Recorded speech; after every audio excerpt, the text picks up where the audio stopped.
Welcome to the Kaizorian experience. Over here, we're going to be talking about everything African.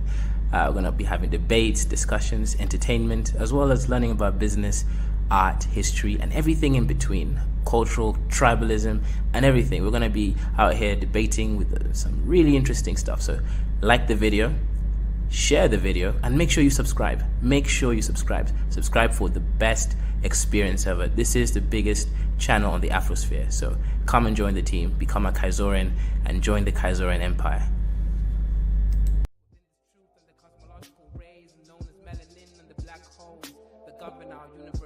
Universally exist within myself, within this premise, and I exist within this bluebird in the sky. I'ma fly like the blue in the sky. I'ma fly like bird in the sky. I'ma fly like bluebird in the sky. I'ma fly like bluebird in the sky. I'ma fly like bluebird in the sky. I'ma throw my bluebird in the sky. I'ma soar like bluebird in the sky. I'ma soar like bluebird in the sky. I'ma fly like bluebird in the sky. I'ma fight like bluebird in the sky. I'ma eat like bluebird in the sky. I'ma be like bluebird in the sky. I'ma be bluebird in the sky. I'ma be free, bluebird in the sky. I'ma be free like bluebird in the sky. I'ma be like bluebird in the sky. Back again like the second coming. Strumming my vocal cords like the hummingbird in the sky. Y'all can't deny this. Real rap lyrics, it's like I ain't got no rhyming through the sky limit. What is skin tone, shade of color, but a parallel form of frequency like a ringtone on your phone. Melanin expression, tied up in the universe, feeling like God. Is this really us? Is it serious? Is it really wrong to be diverse? I'm a divergent, immerse myself like an ocean beneath this waves. Be a divergent, born to be different. Indigo child, wild like canary. Born to be a bluebird in the sky, flying high like a bluebird in the sky. I'ma fly high, bluebird in the sky. Yeah, bluebird in the sky. I'ma fly high, bluebird in the sky. I'ma be like bluebird in the sky. I'ma be like bluebird in the sky. Everybody scream bluebird in the sky. I'ma fly high, bluebird in the sky. I'ma be like bluebird in the sky. Yeah, bluebird in the sky. Everybody, bluebird in the sky. I'ma be like bluebird in the sky. I'ma be like bone black, sweet like a berry. Flying high like a canary. Scary with my hoodie on. Hating on my vibe on the street that you'll be feeling my frequency of the song. But I know that I ain't never ever gonna be ever the same. But I know.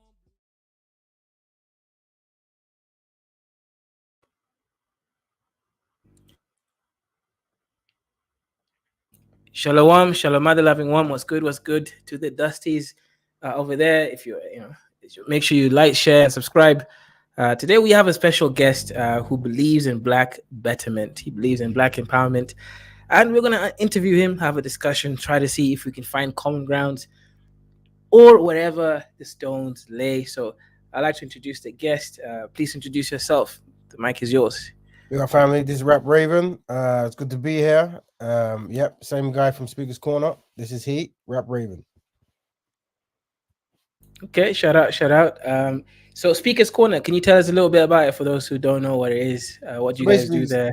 Yeah, in Hyde Park. This is in England, by the way. So in England, there's a place called Hyde Park, and it's one of the places you can go and actually talk openly without necessarily being arrested.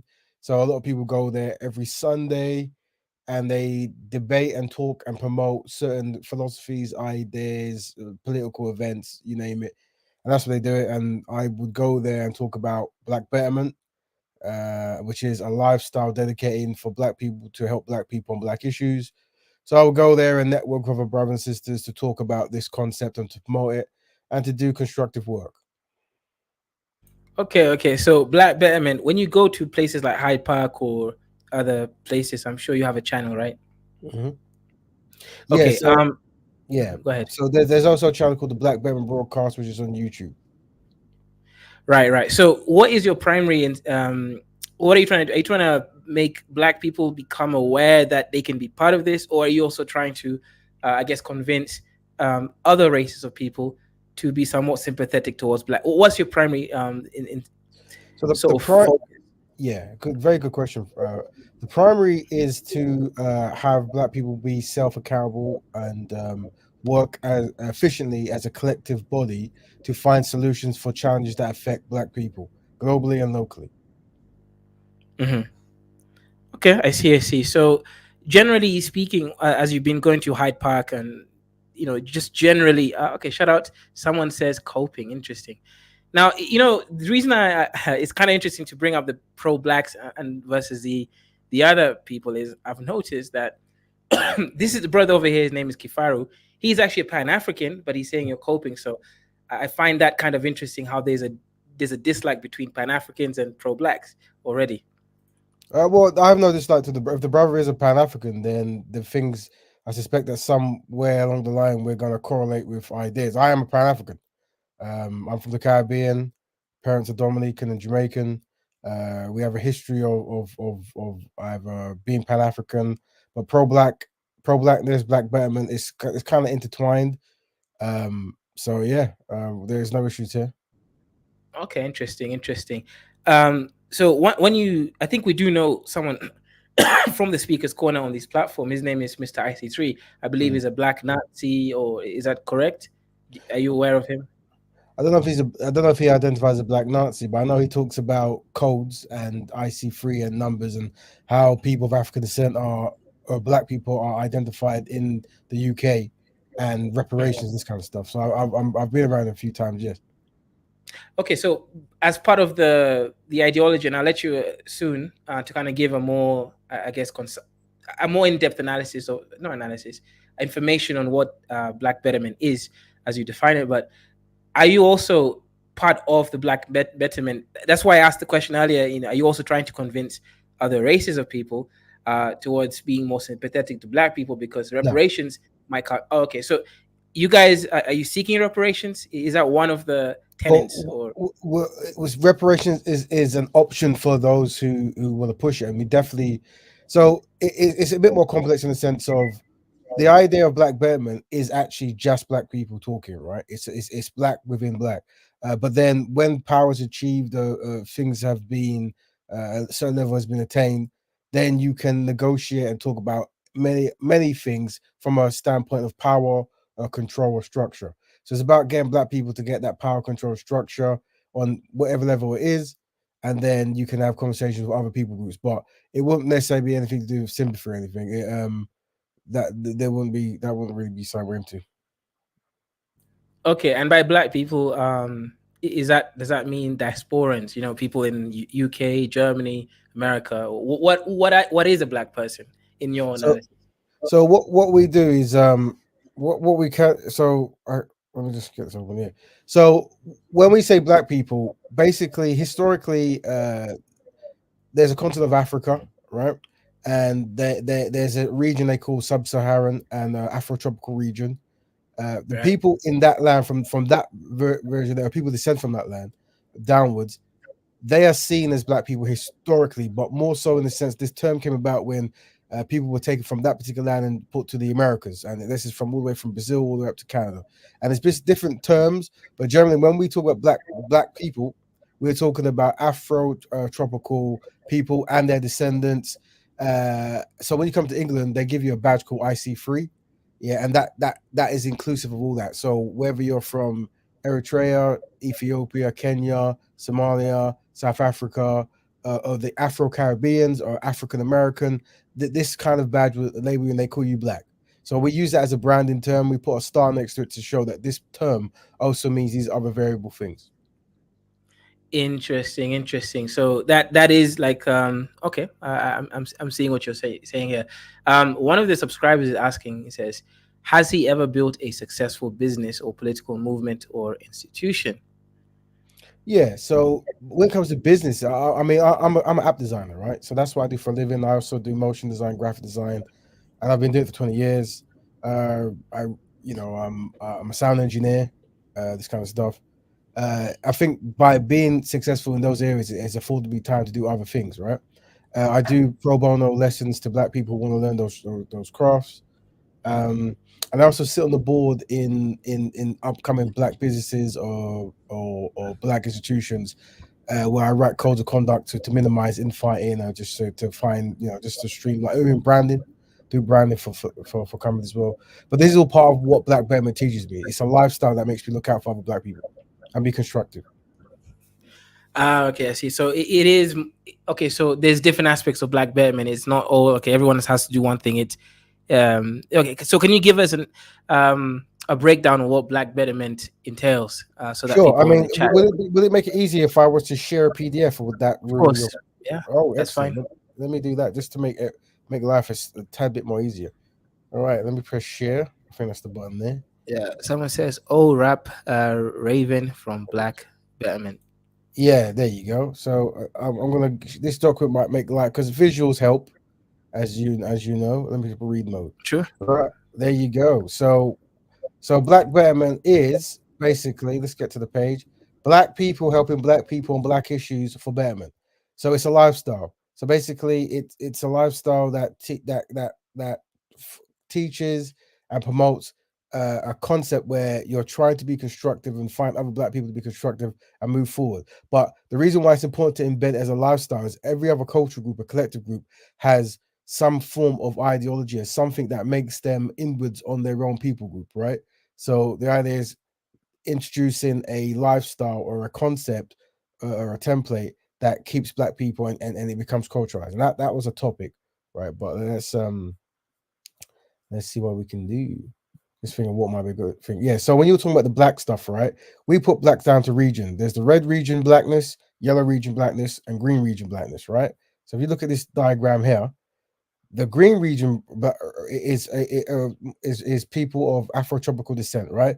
The people who were in Africa, and for the most part, we call them Africans, but we make a distinction between the north and the southern part because history tells us to do that because of origin. People from the north tend to originate more so outside of Africa, more so Middle East or towards Europe, while the Africans who were there from day one look a certain way. Even though there's a diversity of looks and cultures, they are historically labeled black, right? So they're the green region Africans. Then we have the red region Africans, meaning Africans taken from the Greenland and put into the red regions where black became more of a code and they developed new cultures or retaining cultures, but they still retain phenotypical and some aspects of what kept them the Africanity. And then you have the yellow region blacks, which is around about Australia, some of the Asians, they call them the Gritos or Melanesians. These are descendant of Africans who left Africa 80 years ago, 80, sorry, 8 years ago. That would be funny. 80,000 years ago. And because they stayed in lands that was tropical or very similar to Africa, they retained their African phenotypes. So today they're still referred to as black or as ancient African descendants. But we split them up into 3 regions to make it easier, so we understand that different regions might need different kind of work or attention, this kind of stuff. So just hopefully the images make it a bit more easier. Yeah, we do. So and just to make it easier, here we go. Because we're promoting a lifestyle, there's two variants of the lifestyle, two disciplines, I should say, right?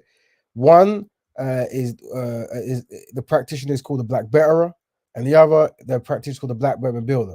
Now, a black betterer is someone who, in their entire existence, is trying to help black people constructively in different areas of activity, and is fully integrated in their life. So every important aspect is going to go towards that concept. While black betterment builder is someone who picks like at one element or one particular institution or one thing to do.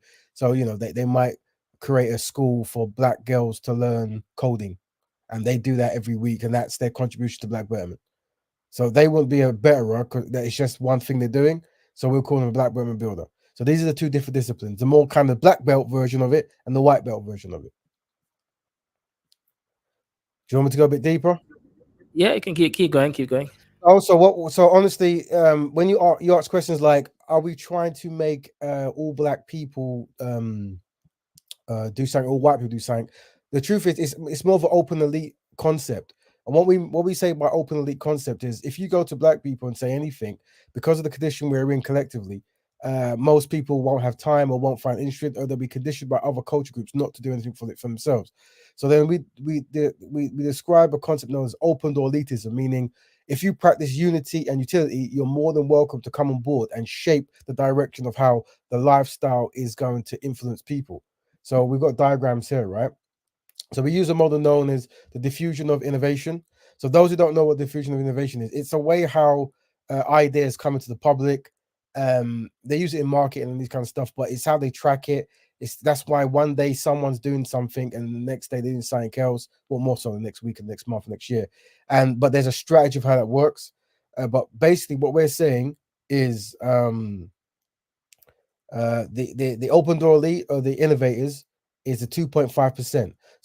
So I'm openly targeting 2.5% of a black person in a black community. So in anything that can be defined as a black community, whatever that is, 2.5% of them is what I'm targeting. And the idea is for them to work on being either an architect or an engineer of black betterment, meaning either someone who's going to come up with the ideas that's constructive for black people to follow, and then the engineers are someone who's going to actually come up with how that's delivered, right? So that's what we say. And you could say the black elite, critical mass, all these other fantastic terms, right? But it's 2.5% of a particular group of black people in a particular land, a city, a town, that's going to take a control of that and be the innovators, the black betterment elite or the black betterment innovators. And it's trying to reach out to them and forming that collective that we're doing. Okay, that's interesting. So, like, do you guys see yourself like Zionists? Zionists is a bit different. So Zionists, their thing was to try to get a land where all Jewish people could go and live, right? Mhm. Africa and the Caribbean is already there. And there's also black people live in the Americas or amongst other people, and it's possible for them to live where they're at and create pockets of kind of like Chinatown, I guess. You can have Afro town or Black town or whatever. You can have your own place or have your own country, but it's more so the mindset of the individuals. So the idea is the black person is always thinking, how can I better black people in this environment, in this concept. That's how we think of doing it. Mhm. All right. And Okay, then from and yeah. yeah. So you meant okay. So who is classified as black? What about admixed people or people with recent Oh yeah, we'll break European? that down here. So what we're saying is this, right? The Europeans. So in order to make sense of what I'm going to say, you have to understand the history, right? So yeah. So basically, the Europeans, they kidnapped Africans, and they gave them the term black, and they said black Negroes, right? And then when those black Negroes were sexually assaulted by European men, the offspring was called black mulattoes. And then when that offspring was assaulted by European men, it was black quadroon and black octoroon, this kind of stuff, right? So and then the Europeans they made a ruling in Australia and the whole of the South that it will take 4 generations for a black octoroon, a quadroon, or what all these kind of terms to become a European or a Parton European, right?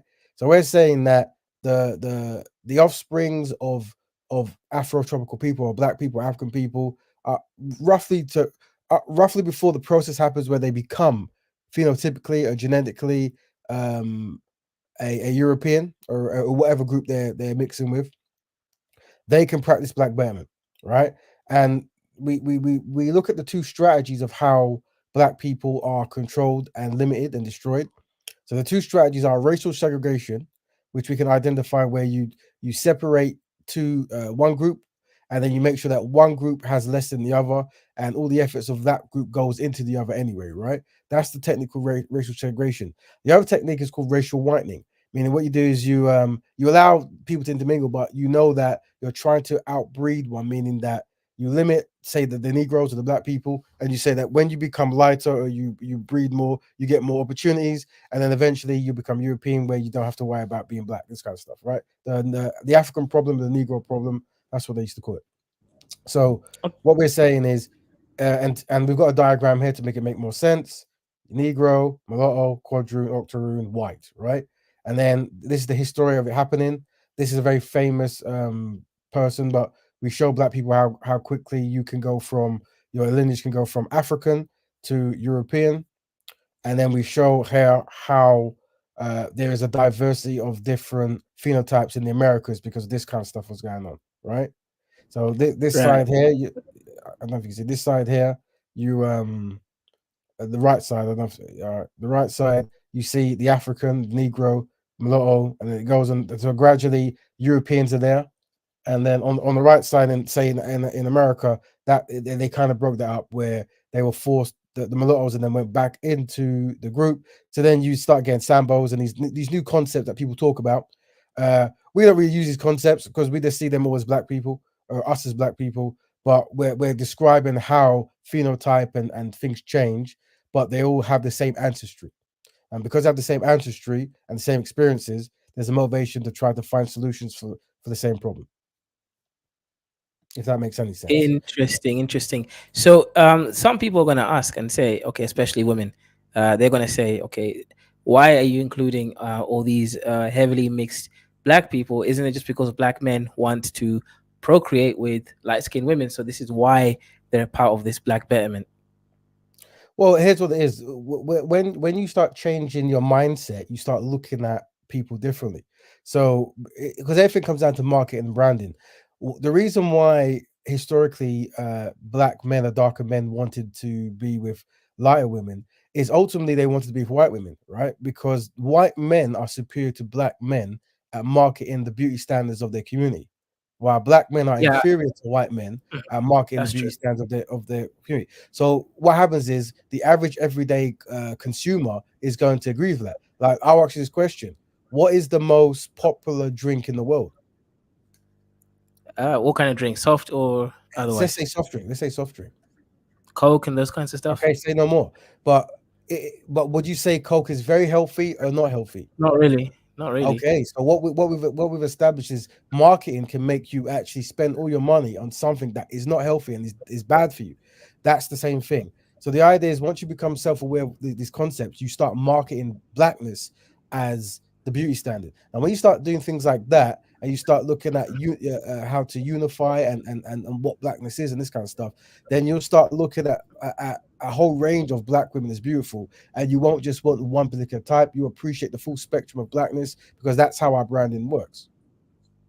Okay, okay, interesting, interesting. So as you mentioned earlier, that white men are superior to black men. How can you fight someone when when we're inferior to the white man? Well, the terms we use is white men are superior at branding. When it comes to inferior and superior, it's hard to track what that really means in the English language, right? Well, what we can say is any person who works as a team can progress. And one of the challenges is black men and black people in generally are individually very efficient, but collectively inadequate. So the idea is teaching the value of teamwork and how it actually works. And there's a process of doing that. And that's why we talk about open door elitism, because you find those who a small group who can, and then with that you then create marketing campaigns to make that concept appealing. So if we know that black people are aware that Europeans came and destroyed them, or Arabs destroyed them collectively, but yet you lust and long for the cultural norms and the women and whatever it is of that group, then we know that if we can teach you to hate to love those who destroyed you, we can teach you for those who look like you or have the same lineage as you or have the same interests as you. Okay, so logically, I agree with you, but when we look at the reality, we look at certain problems. For example, distribution. Okay, so I agree with you. If you marketed anything, right, including I guess black betterment, you Yep. could definitely perhaps even reach out to the 2.5% early pioneers, as you stated in your chart. However, the issue I have here is most black businesses that are relevant to distribution have already been sold. Right? I'm not forget whether BET is good or bad. That's a separate discussion. But even Yep. that was sold. It seems like the few, and also the few then black businesses that have distribution capability, for example, own network by people like what's her name, the billionaire black woman. Oprah. Um, Oprah, for example, her network, or all of these things, they are heavily. She's heavily in bed with, I get basically white women culture. So that can't even be used necessarily to let's say market ourselves. So Yeah, the issue I'm trying to say here is we're still relying on white systems. You're relying on YouTube. We're relying on, TikTok is Chinese, but Mm, we don't really have distribution networks because we sold the few that we had, and the one that remained, for example, O Network, is purely for mm, white women. So how mm, do you how do you effectively market something when you don't mm. control any real distribution networks? Very good question. So the idea is ideology, you see, and the reason why ideology is important is because what you're seeing is successful black people, yeah, but they're successful just in a void, meaning they've done the right thing. They're very smart. Maybe they're around very rich non-black people, and they are individualistic in their approach. When you have an ideology, that means everything you're doing, you're trying to see how can I push my people forward. Now, if a majority of people do that, or people campaign to promote that happens, then when these people get their companies in their mind, they're like, you know what, I'm going to do this to benefit my people. Let me give you an example, right?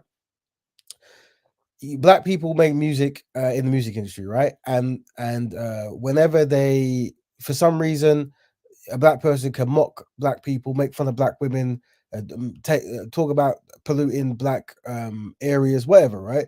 And it's entertainment. As soon as that black person then starts talking, I'm going to harm a Jewish person, an Asian person, or whatever, right? Or I'm going to break this thing down in this community, they get banned, they get stopped, they have to do apology tour, right? That's because the people in those institutions who own it, they have a code of conduct for their own betterment.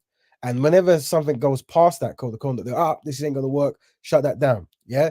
We don't have that code of conduct. That code of conduct is black Burman. You see, it will train you that you don't urinate where you live, you don't destroy your own people, you have messages that can be uplifted, that can motivate people, because you need that, because it's not self-sustaining to keep being, destruction isn't self-sustaining, right? Now, that's what it is. Unfortunately, many non-black people benefit of black destruction. So that's why having that awareness, you can train and you can. But once again, the most important thing is the lifestyle. I end by saying this: the good thing and bad thing about black people is, the term I came up with the other day was oh, I can't remember now. Level one something. Uh, it's to do with being on level one anyway, right? And what it means is, if you imagine Mario, yeah, imagine this is a game for those who don't know, right? Mario, if you're on level one and you try to jump over the hole in the floor, if you die, what does it matter? You're on level one. You see, you're on level one. So what does it matter? You're just gonna start again. So we're on level Mhm. one. So at this point, everything is a good idea.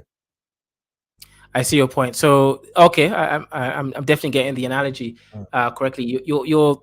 You should do things and explore, because the risk associated um with this isn't high, and the possible benefits are great. So just go out there and start doing. Okay, so I remember there was a time when I tried to buy black, right, whatever that means. I mhm. used to go buy the, you know, jollof rice from some Nigerians, the jerk chicken from some, I believe it was Caribbean, yep, Jamaican, I get it. Yep, Caribbeans, yeah, yep. etc. I used to do that a little bit, but I realized that supporting black businesses. Now I know I'm generalizing here, but it became a bit annoying because Mhm, I'll go to buy the jerk. Somehow they don't have jerk chicken in a shop, in a food shop, mhm, or the shito has run out from the Ghana shop. And every time I went to the Chinese shop, they had mhm, my favorite meal every single time.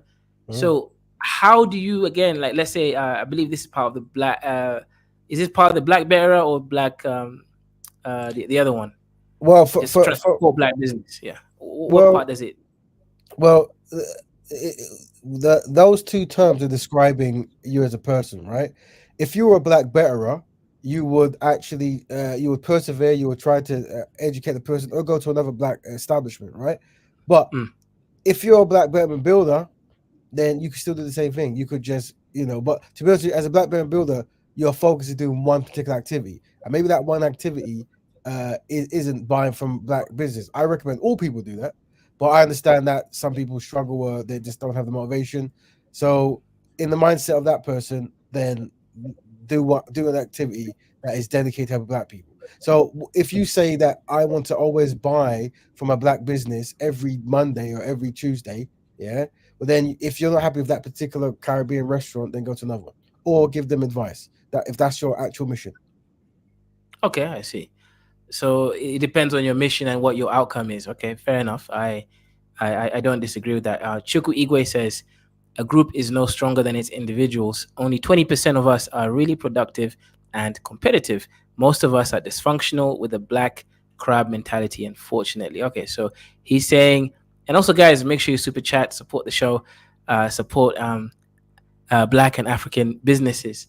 No money will go to any starving kids. All the money will go to me, and I will enjoy it tricking on Somali women. So make sure you support us over there, right? Lo Wang says, Kazarian Empire, can you ask Mr. Raven, should black businesses, and also another question from one of our listeners, Beb Rodriguez, I believe she's from one of those Latin black countries. She's saying, since when are Africans black, right? So there is a separation between the Africans Mhm. and the diasporans. The diasporans feel that they are the only black ones. Africans are not really black. They have a specific tribe lineage. So for them to call themselves black, it's almost like the SHITING on the real black people, which are the diasporans. What do you think of that? Well, no. So we use something called the cinnamon star, which is on the screen at the moment, and one thing can mean multiple things. So it's almost like show me a can of Coke, and it's called Coke. But then when you go to Ethiopia, it's called something else. I can't read it; it's in Ethiopian, right? And the language is Ethiopian, but it's still Coke. What we're saying is, I know we say that black people are a collection working for protection and perfection. That's it. So you could be part you can be part of the black collective and be Ethiopian or Afro Caribbean or mulatto or whatever term people uses, right? And also you can focus wherever you're at. So you don't have to use term like some people might use the term Afro advancement or Ethiopian advancement or Aboriginal advancement or Moorish management. This is what it is. We don't get tied up in names because we're establishing things that make us as a collective inadequate, and that's one of the many inadequate. Let's sit in the corner and argue about names. So if people want to be called teddy bears, we'll say teddy bears. We don't care. But the problem is the dominant society, the people who are in more of a authoritative position in the world, they know who black people are. Yeah, and the reason why the countries you describe are in the way they are is because they know who black people are and they know how to do better for the European countries and not the African countries or the white countries and not the black countries. You name it, right? Whatever. Right. We don't, like I said, remember, I'm talking about open door elitism, right? That for meaning intelligence is important. If a person's going to keep talking in circles, we wish them well, but we'll help them by pro bono or osmosis, but they won't be able to sit on the table making decisions. Okay, that's interesting. That's interesting. Lo Wang says, can you ask Mr. Raven? Yeah, should black businesses and such only hire black people and do things to advance black people? So what you're doing when you're starting business, you're trying to fix bigger issues. So if we have unemployment rates, then you're trying to hire black people who do those skills. So what you will do is you'll have a black first mentality where it's like, okay, I've got this business, I want to hire black people for a particular skill. If you can't find a person with that particular skill, then you will go up the trade like which collective group should I go to? Maybe it might be Asian, might be Indian, it might be European, depending on some kind of network you have or where you're based or what people group are best work with you or whatever. But ultimately, you're trying to give black people the first shot because you recognize that in this area, there's a struggle for black people to find this kind of work. Okay, okay, interesting, interesting. Shout out to Color Genesis for the $5 super chat. Thank you very much for supporting um, white supremacist media over here. We need successful people guiding us. Yeah, Kala, I'm guiding you, right? I'm your God and Lord Emperor. So, people like me, you blacks might end up going okay, right? I have a little bit white in me, so things won't just go completely bad. But thank you very much for supporting us over there. Chuku Igwe says, Bebe Rodriguez is an unproductive Afro Latina who has attached herself like a parasite to Black Americans and called other Black immigrants tethers.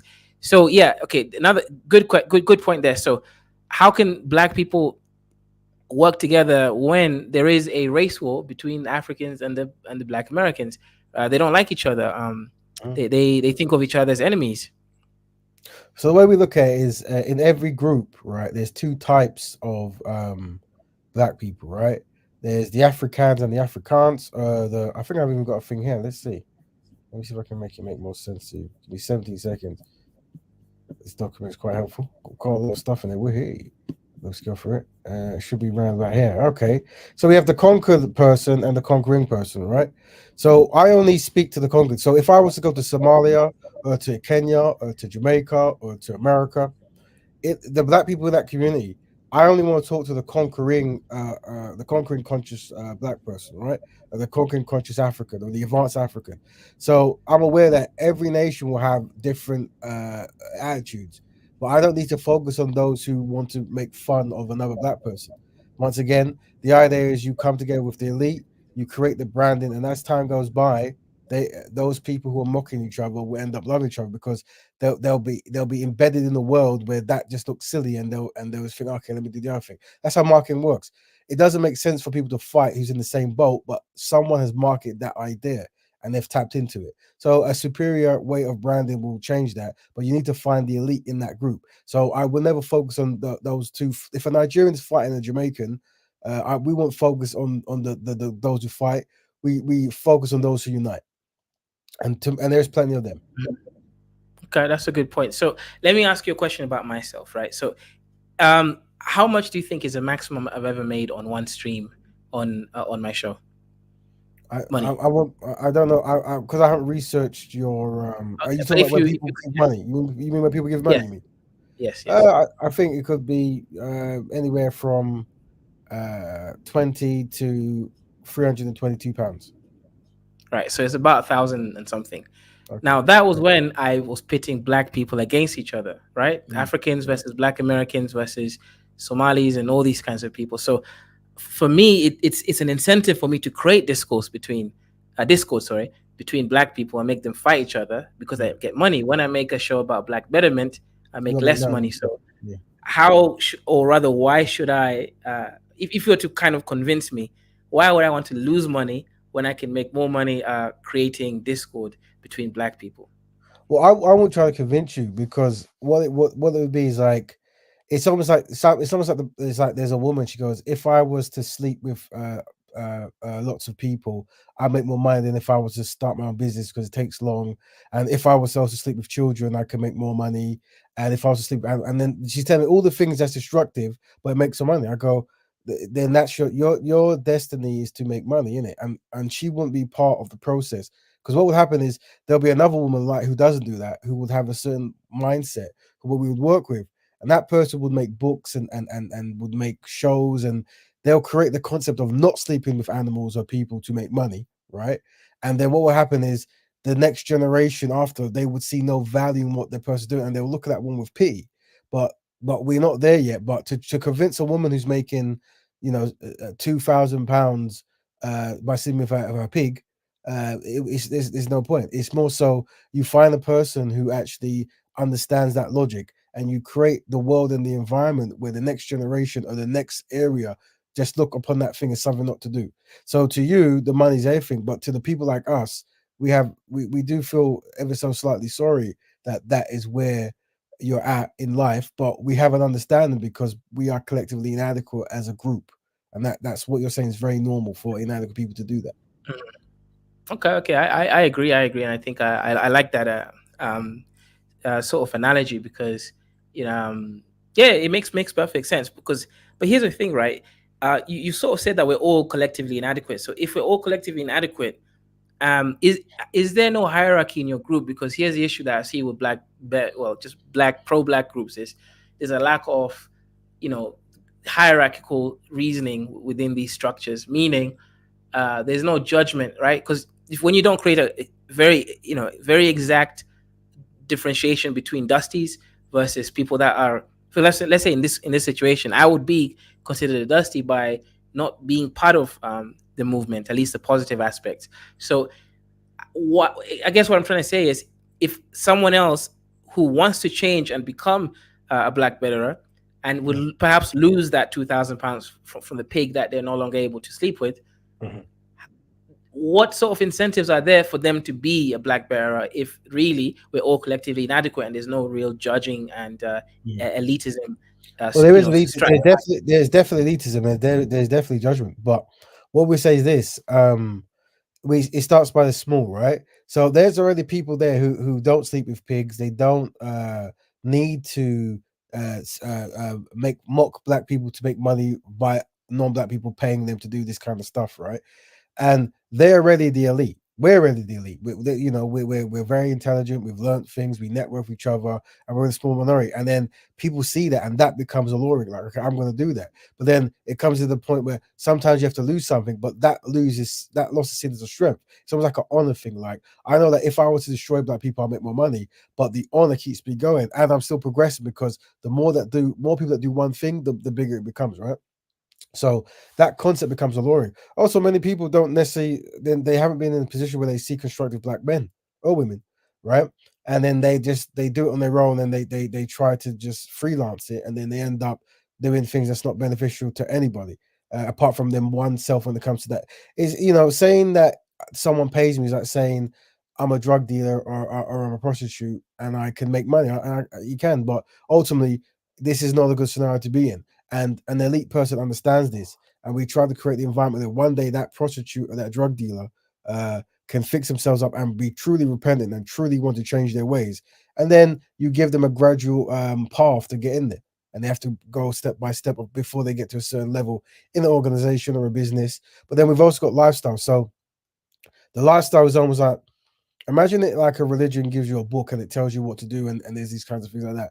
It's a similar kind of concept. You can develop on yourself without being around other people. There's guides there to keep you on the straight. But then if you're not there yet when it comes to value and black collective betterment, then it'll be very low value to you then. But as time goes by and you start seeing progression of the small elite getting by with the same concepts, you'll want to join it. That's how life works. Okay, okay.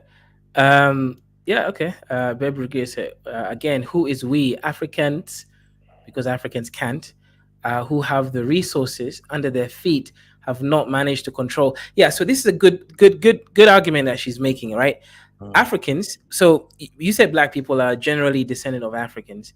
You agree with that, right? Okay, cool. So if black people are descendant of Africans and Africans are really Africans because they have their whole countries, there's no real white supremacy, impacting on their direct life, but they're still living in shithole countries with shithole leaders and kids, running around sewages.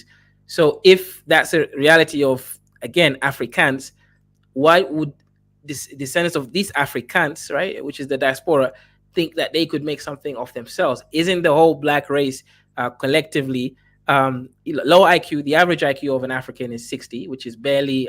Actually, no, it's actually means that they're retarded. When I talk to the average African, they really can't think at all. So, how do you save a race when the average cognitive ability of an African is barely human?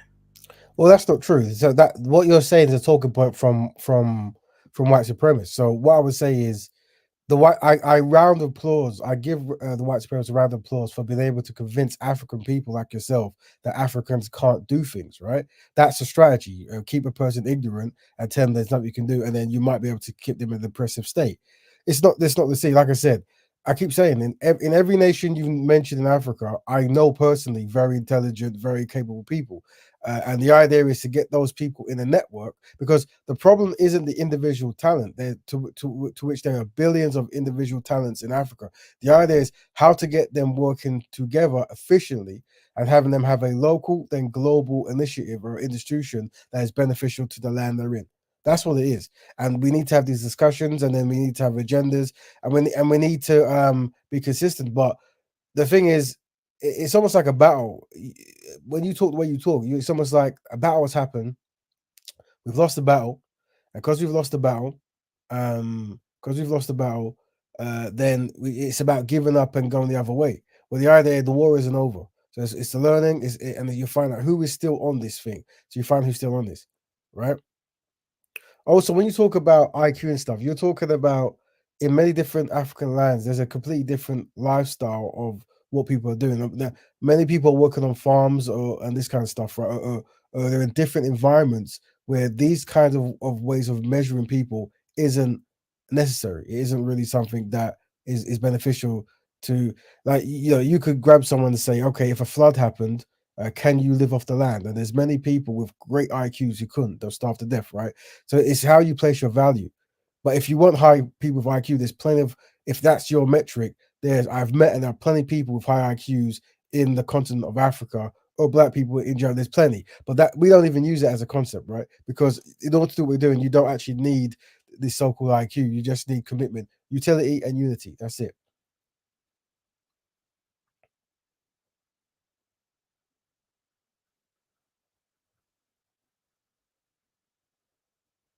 Have you gone for a break, brother? Oh, I think the brother's disappeared. You still there? Maybe the delivery guy came. But yeah, Yeah, yeah, I'm serious. Okay, okay, interesting. So you've okay, fine. You've explained a little bit, but okay. So okay, my only issue with Black Betterment is I don't see evidence of any successful Black country in the whole world. Not even one country that is upper middle class country. And to me, how would you respond to people that say that? Because that's what some people are going to think. Okay, we don't see any successful Black countries. Why would Black Betterment be? I get your level one analogy, have you and I ever actually played agree with. sport? Have you ever been in any team in your life, as in like a sports team? Was it your Yeah, thing? yeah. What sport did you play? I used to play basketball for a while and football, Wait, but I didn't like football. okay, I were you good? Were you good at all? I was good when I was playing, but I used to score points, right? But playing with people was a little bit annoying because you Right, know you have to rely on their competence. So right, I yeah. really prefer tennis. But yeah. Right, yeah. So I'm seeing the consistency, and what it is some people are just different in the sense of the concept of teamwork and this stuff means very little, right? So if you became an athlete or a competitor, a competitor or a competitor and this kind of stuff, you will understand that if you're seeing, you will understand that wherever country you're in, if they go through hardship, there's a history of why it is, and they might find Mhm. themselves at the bottom of some kind of table. The idea is to Right. strategize and to make sure that the next season you're above where you were last season. And if you have this constant growth, this constant concept, then you go up, but you have to be able to face it. It's okay to recognize the shortcomings, but you can't use that as a definition or to keep you boom. So you must always try to come with philosophies, motivational stances, truths, and but you have to have a want to progress. It sounds like you don't have a want to progress. It's like someone who has been so defeated that they actually want to be on the other side. And there's a Mhm. film called I'm so bad I forgot the film name, right? But it's basically about Japanese people who kidnap English soldiers. Well, no, the war Right. happens and then they've got war soldiers from England, and then the Japanese realize that these war soldiers can actually build trains, so they tell them, "Look, you are a prisoner, build us a train." Now what happens is the English guys they get so into the train building that it becomes their thing. That they're building that they now see themselves as Japanese train builders, right? And they forget that they're trying to escape. So when people try to come and get them to escape, they're not bothered. They're like, we don't want to escape. We were building a train. You see, they're completely forgot that it was a war, and they were on the other side, and they're now imprisoned, right? And that's how psychology kind of work. It seems like you like no matter what I tell you, the European or the Arab or whoever's coming afterwards has delivered something that makes more sense for you as an individual. So as an open door elitist, it would be wrong for me to convince you because like if your mindset might not be able to handle this concept, and that's why we have to think of like competitors. Like that's why athletes and people compete and lose and come back are important because they understand how teamwork works and how to push yourself to the limit and how to have a team that you stand on. You don't have none of those things. So the only way I'll be able to help you, brother, is the two processes of either osmosis or pro bono. So I'm coming to the show as a pro bono. You see, Mhm. Okay. not because you're someone who's displayed any kind of character, some kind of character or kind of consistency where it's like I can build with this gentleman and we can actually help black people. Not at all. You're a black guy who seems to have a certain level of understanding and you have a family and you're trying to feed your family, you've got a show, and I'm jumping your show so I can help you out on your stuff, as well as give some of your listeners maybe an introduction of what Black Bearman is. Now, in your listeners, you might have say 20 or 10 people, right? If one person resonates with the concept of a lifestyle of Black Bearman, then me and that person can build. So that means already there's two, and that two can become four, right? But the mindset, if you're wishy-washy with your mindset, when something goes wrong, they'll jump off. So it's about really finding that constant, strong ally, and then you work with that person, if that makes sense. Yeah, that makes sense. That makes sense. Let me just read a couple of these people's chats. Yeah. Thank you very much for one man went to Mo, my Nigerian from the Oyo Empire for the £2. Appreciate your support for paying for my food. Today, right now, I'm having a pilau rice, so I appreciate it. Chuku Igwe says you can't unify with dysfunctional um, black crabs and haters. This is why Pan Africanism doesn't work. That's a good point, Chuku. You cannot, unify with dysfunctional black people. I agree. Brian says, I would say Barbados is not doing so bad. Ekofo, Yari, whatever his name is, Kaizo, see, the word is, these Africans can't type, man. Kiai, God knows, I can't read this stuff, but see, the world in his oppressor's eyes, like black American, they see the world through the white man's eyes, not black or African, okay? Lil Anna says, if black people in America had our own separate country, we would be the most dominant black. No, if black people in America had their own country, it would be a third world country. I totally disagree with that one. I mean, look at what happened with Liberia, but the locals took over. That is actually a statement of fact.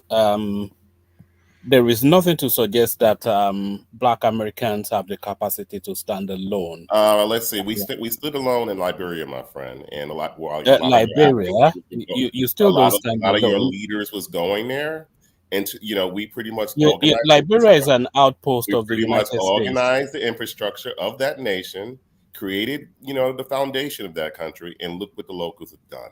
The Liberia is a basket case. And now it's a basket case, but if you go back, like Nigeria in some respects, because Nigeria is, in some respects, is a basket case. You're not living up to your potential as far as, you could call yourself as being, like the giant of Africa, but you're far from being a giant economically. Well, we are. It's the largest economy on the continent. And what I'm saying is, as far as how do the average Nigerian live? In comparison to the average living standard of the Nigerian is the best that Africa has somebody from Botswana. I mean, is the discrepancy there? I mean, why a lot of your people, not all people, a lot, are trying to get to Europe, are trying to get to the United States like it's fucking heaven? No, they're not. I'm not saying it's only Nigerians. No. Let's just demystify. Many people within that region are drowning to get to Europe. Listen, we cannot deny that. And then a couple of years ago, some Nigerians got caught up in Libya and wound up being slaves. Family, can you hear me? Can you guys hear me? Sorry to interrupt. I'm obviously new here, so I might be stepping on toes, right? But just to help me out, can see, both of you? And also, Raven, you see, this is what happens. These black people. Let me speak. I hear. Go ahead. Just so we can have some kind of order, right? Could each of the two gentlemen explain what their ultimate goal is, just so we understand? Because what is the ultimate goal of what you're saying? Is there a goal there? Is there a potential thing we're trying to demonstrate, or a potential? No, we was just getting in an argument, a tussle with one person from the comments said it has nothing to do with. It has a lot to do with egocentrism from both parties. To be honest, it might be that. It might be going there. But it'd be good to know that, put ego aside, is there an overall constructive goal that each gentleman has in their heart or mind that they'll let me tell you what the overarching goal is. The overarching goal is the evolution and emancipation of the black race under one singularity, with one directional point. But who points that direction is where the conversation is on that platform, or on this platform. So necessarily the direction has to be pointed by an African space. That is my argument. And people like Just Brian, for reasons of self-preservation, because he's Black American, he will have it the other way. What do you mean? Now you're generalizing me, and that's your biggest downfall, generalization. You don't know what I do behind the scenes, and I don't know what you do behind the scenes. So let's just stop the generalization. Okay, Well, so all I'll right. say this. Let's point the focus back to Raven, who I think is the guest, is the star turn of this particular interaction. Rap Raven, how are you positioned politically, ideologically? What is your stake? What's your conversation? So I've joined this panel to promote a lifestyle known as Black Betterment, and what that is, it's like a blueprint guide of how Black people can act and look and view the world to push Black people forward locally and globally wherever they're at. Yeah. And one thing is to try to find ways to minimize confusion and anxiety, and try to have methods and templates that no matter what goes wrong, Black people are still on course to doing better. So one of the things we try to do is there a way we can minimize arguments whenever it's constructively possible? Yeah. So sometimes the arguments themselves become the branding, it becomes fun and what people like, right? I say there should be a separate space for that, and there should be a separate space for actual serious kind of conclusion seeking conversations, right? Solution seeking, sorry. So that's where we're at. Now, I'm based in the UK. My family are from the Caribbean, right? I'm pro-black. I'm B1. I'm Pan-African, and I'm a black betterer. Any kind of word that describes the black people, African people coming together to find solutions, I go under that, right, in the most constructive way, and that's what I do, right? All right, brilliant. And if there was one area of convergence that you would like to see the most, just one, is there one single space that you would like to see Black people have uniformity, that on this particular space, on this particular area of thought or whatever, you would like to see Black people have uniformity of purpose? So what I do is there's something that I call the trilogy of triumph, right? And these are areas to work on, right? So the areas are strengthening the black families, or producing the black families, black economics, and black health, right? These are the three areas that I think no matter where you are in the world, no matter what you are, these are areas we should be focusing on that I think are important. Yeah. How you do that, that's a discussion, right? I, I have a particular way of doing certain things. And if you subscribe to Black Betterment, this is like a collection of constructive Black people come together to try to test and try ways to push Black people forward, right? This is the way we do it. But any other way that people do in their land, we support as long as it's constructive. So this this black betterment, have you Mm. ever tried it? You know, to research, like test it to say it worked. Are you living the life of a black Yeah, betterment lifestyle? Have you yeah, tried it? mm. How do you are you sure that if people come into it, it's not gonna be a mess? Have you tried it and research? How long have you been doing this betterment life? So the wording of black betterment and the actual concept of the black betterment blueprint, I would say, is going for like say 10 years. But these concepts sit on ancient concepts of black people coming together to find solutions. And what we're doing is, because we're in the modern time, we can package it, we can brand it, we can have hashtags, we can make books about it. And because the most important thing, and that's what we say, it's a lifestyle. It's to wherever a person goes, they get consumed with wherever they're at with the thing that's going on, right? But other cultural groups are different cultural groups. They have certain kind of either religions or political views or cultures that force them to look out for their collective best interest. And that's why you might, for example, find Asians moving to Africa, but they still have an Asian network, or they might come to Europe and they might stay in a black environment, but still have an Asian network, and they still control the economics, and they still have they in charge of their culture, and they still economically thrive because of a code they have. So essentially, this code is what I do. Now I have to promote the code, and I do it. So when it comes to things I'm doing, I do projects. When I hire people, I look to fire people on the continent, or black people in the local area. I do shows every Sunday, 10 p.m. We look at things going, we look at problems happening in the continent or in the land or wherever black people are, and we try to find, if we were there, what is the solution we would do, or does the blueprint describe ways of living that can minimize that particular challenge, right? But ultimately, regardless of what we write down, what we do, it's a constant concept of saying, my team is black team, and I'm going to try to find constructive solutions no matter what happens, because I recognize that, unfortunately, even though we're individually efficient here and there, we're collectively inadequate, and we've been made that way because of a history of harm and hindership by other people. So we're going to constantly try to strive for solutions, and we're going to do that in the best way we know how.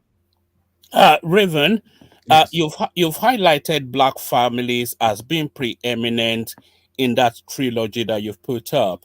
But within the black family, there's a preponderance, there's an overabundance of single parent narratives. So what do you attribute that to? And also, following on, did you take mathematics in school? Because your percentages don't add up to 100. No, it's not 100. So this follows this here. So this is the 3 A's of beneficial blackness. So we say aesthetics, ancestry is worth 10. I'll give and 80% is action. And we split action into 3, which is the trinity of which it adds up there. Does that make sense? So you see it says 80% there? All right, carry on. So to the main question, why is there an overabundance of single parenthood within the black family, especially within Western space? So that's the thing. The values of a family has been drastically shattered. So if we use, say, America as an example, right? There was a time where the blacks were leading in marriage because there was a value in it, and there was having big families work, especially when they lived on the farms and they had to have people doing certain kind of activities on the particular land they lived on. Certain things happen where they introduce, like, you could make money by not having people in a certain space. Plus, certain promotions of certain kind of lifestyles or ideologies came in, and it became easy for a person to not be in a household. Well, not easy, but it became either profitable. It made sense for them to do that.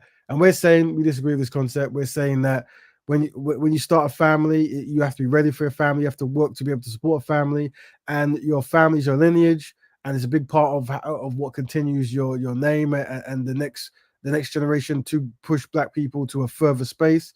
So we definitely have a constructive black man and a constructive black woman in a constructive household.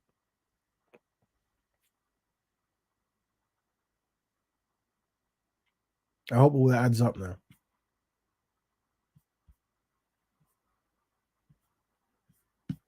I don't, has it all been paused? Maybe not. I don't know. Let me know if you can hear me. No, Okay. Did you hear what I asked? Say again? Yeah, I was asking this black betterment. Is it a fantasy, or is it something you wish, or is it something that you actually think is feasible? And how are you different from all the other numerous black organizations that have been trying to make black people's life better? So one of the things is, okay, so let me tell you the journey, right? I realized that I think institutions and movements are important, but I think they should fall upon a foundation. Yeah. So when people talk about, say, veganism, there is no vegan leader, but yet when you go to a certain area, there's vegan menus, vegan restaurants, vegan factories, whatever, right? And that's because the template, the lifestyle, the blueprint is down and it's universally agreed upon. The concept is if you change the concept, it's no longer that thing. So the idea is black betterment has to be a thing, right? It has to be black people working with black people, and it's a particular thing. Marry black people, be constructive black people, look out for black people's health, family, and economics, blah blah blah, right? That's the thing. We call that thing a lifestyle. So the idea is, once you live that lifestyle, it doesn't matter if I do bad or good. If someone sees these streams or reads these books, they could practice that. And having prominent people practice that, it becomes a thing where from that lifestyle, you will get banks. From that lifestyle, you get institutions. And if those institutions fail, it doesn't matter because the lifestyle is still there, they'll build another one. Kind of like if you're a religious person, you make a mosque or a church. You might die, or people might not be as religious, but the religion is still there. The code is still there, so other people can lift up. So the idea is you teach that lifestyle. You teach the concept of being black first, of trying to look out for black people's issues because black people's issues are very unique, right? And trying to fix it that way. Well, well, let me try again. So I was trying to understand. Are you a subset of a bigger movement, of a black identity movement? Are you some subset of some kind So, of a movement? so the movement. I am a black betterer, and the way we've got to see it is we are writing and we are part of a lifestyle known as Black Betterment, right? And what happens is because it's developing as time goes by, we're developing that principle. But using those philosophies, I am supporting black businesses. I am opening. I sit on the board on black companies. I contact Africa and Caribbean to help build institutions or build jobs and this kind of thing because of the lifestyle. Well, okay.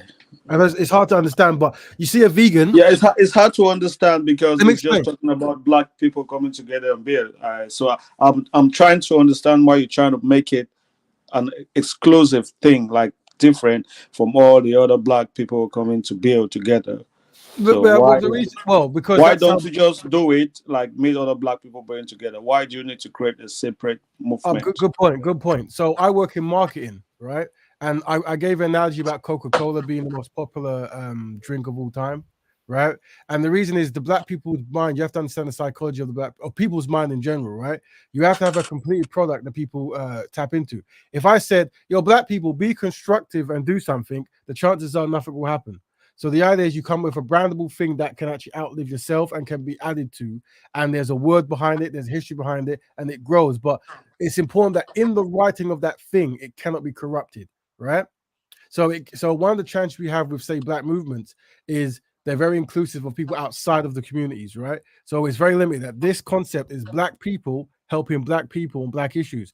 If if other people are running it or in charge of it, it no longer counts as black betterment, it becomes something else. The analogy goes back to veganism. If you eat a sheep, then that concept isn't veganism, it's something else. So it doesn't count under veganism. So it's understand that anytime black people come together to do something constructive to push black people forward, that is to be considered black betterment. And that is a lifestyle concept. But whenever it becomes destructive, it's no longer black betterment. It's something else. So everyone is always seeking to do black betterment. You see, it's branding, it's ideology, it's marketing. Anyway, I'm just saying this guy say it's to better the black race is to produce biracial. Well, biracial, if you don't know, that the group of most mentally unstable group of black people on the fucking planet. I don't want my race. What? I don't want my race to be filled up with people who are mentally unstable, who've got identity crisis. Kafaro, that's kind of offensive. No, but look what he's saying on the chat. He's just strictly. I know. I mean, you pretty much counteract what he just pretty much said.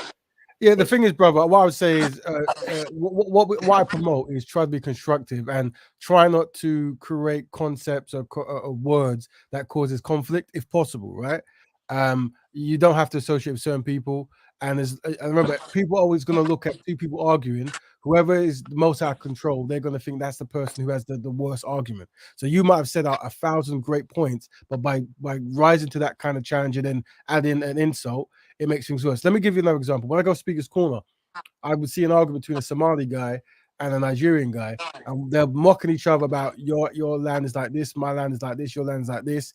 And the truth of the matter is, they both came to promote something, but they've now moved all the Somali and Nigerian people who would have jumped on either side of the arguments because they're now insulted by the fact that this person has said your land is like this. So I'm saying that there might be a lot of people or some people in a mixed race or whatever term you use who actually really are very beneficial, right? And you might push them away with that kind of branding. So I'm from the Caribbean, right? I'm Afro-Caribbean. Now, I always go to Africa, Uganda, Nigeria, South Africa to hire illustrators to do graphic design work, right? Now, had I've met a Nigerian who was just constantly insulting Afro Caribbeans, I might not want to look in Nigeria to offer that work, right? But I do know that in Nigeria, there's going to be constructive people and destructive people. So the idea is to find the constructive people of that particular group. So if you have issues with mulatto or biracial or light skin or whatever the terms are like that be, then it's best to focus on those who are constructive rather than those who are destructive. Do you see any value in what you said there, bro? I think this mixed race mulatto, this half caste on the panel is still confused about his identity. It's comparing Dominican Republic to African countries. I don't think he knows that's what he's talking about. Well, the thing about like black, this black identity thing, sometimes if we just sit and do the right work, we don't need to be worried about black doing this, coming together. You understand? You can still do business with other people, but you still stay focused.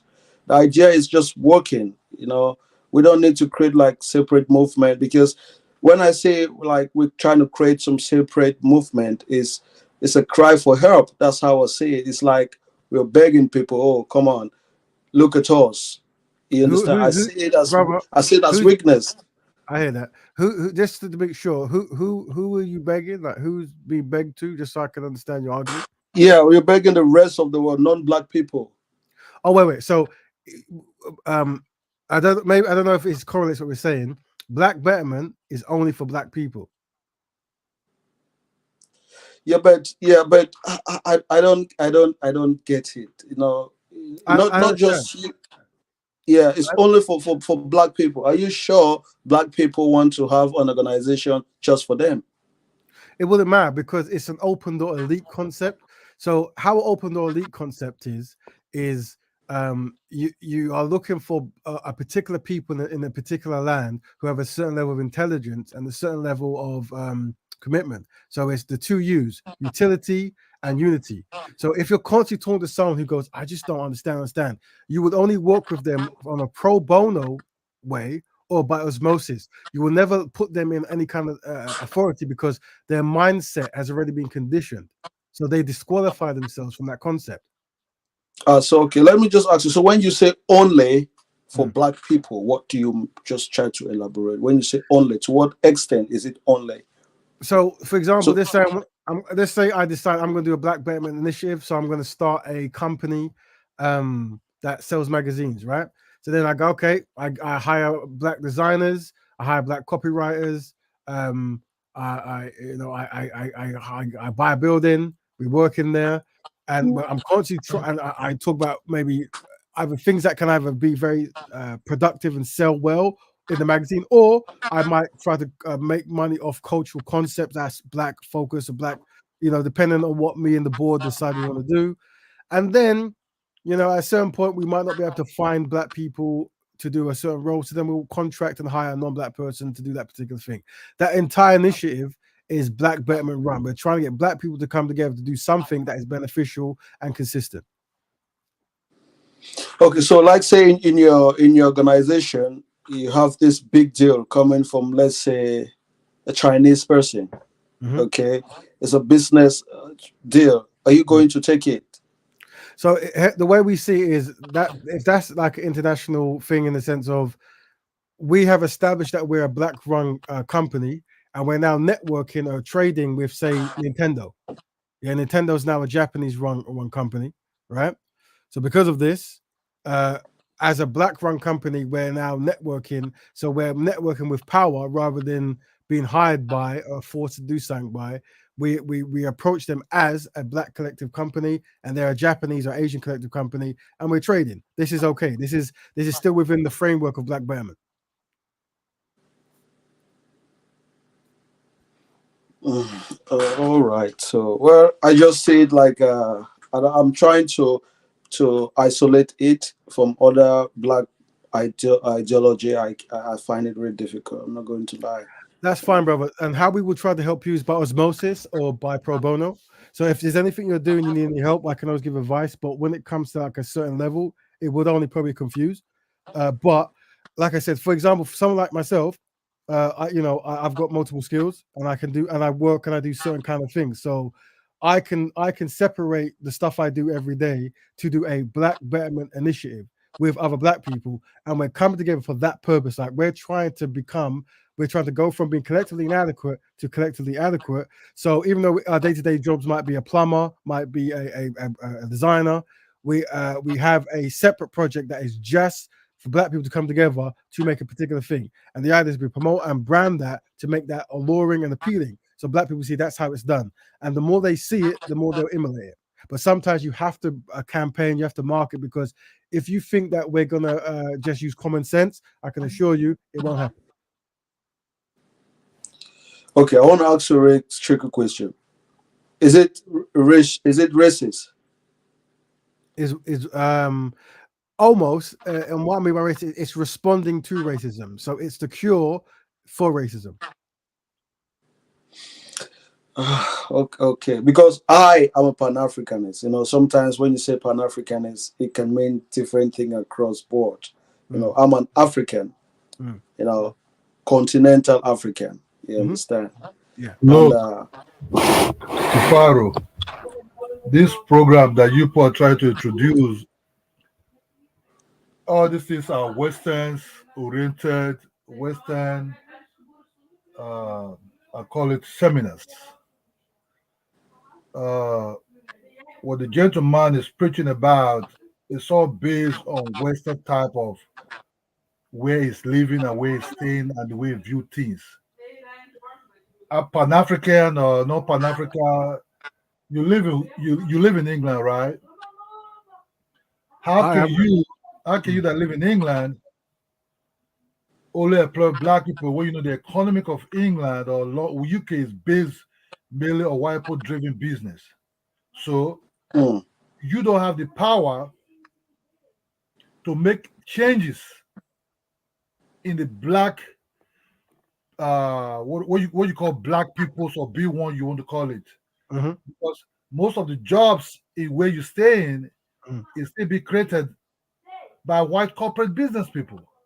So the majority of black people in UK are neither be employed by these people or by these corporate people or these organizational institutions, or they kind of have their business dealing with them. So you say you just rent or you hire only black people, is it for free? Because we all know this is a capitalist system of almost capitalist system of world. These people have to pay their house rentage. Are you renting them, paying them £200? Why they can have some other job that can pay them £2,000? So you have to think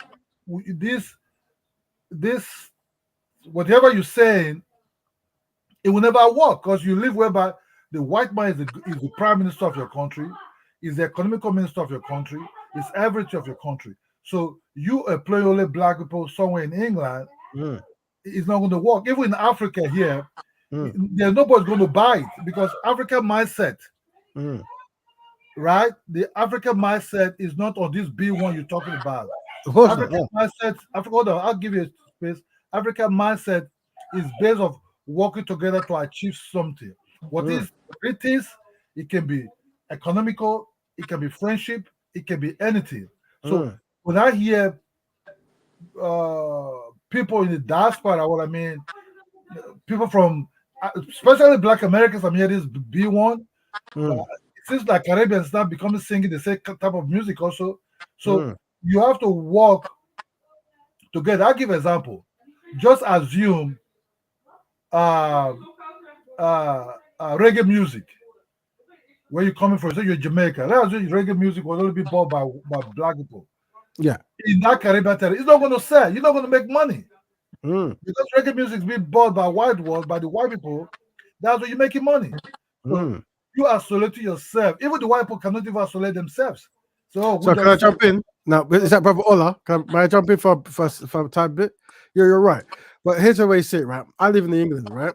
And so we have Asian people, we have Chinese people, and they managed to have a Chinatown, an Asian town, a Green Street, where black Asian people are running that entire street and they're selling their products to the world, and everyone's happy to come in, and they're doing it relatively well, really good, and they have big houses and this kind of stuff. That same model can happen with Africans and Caribbeans and black people, so we're going to do it. Remember, it's when someone knows something, they can say something. I know this, so I say it, right? And that's what we're saying.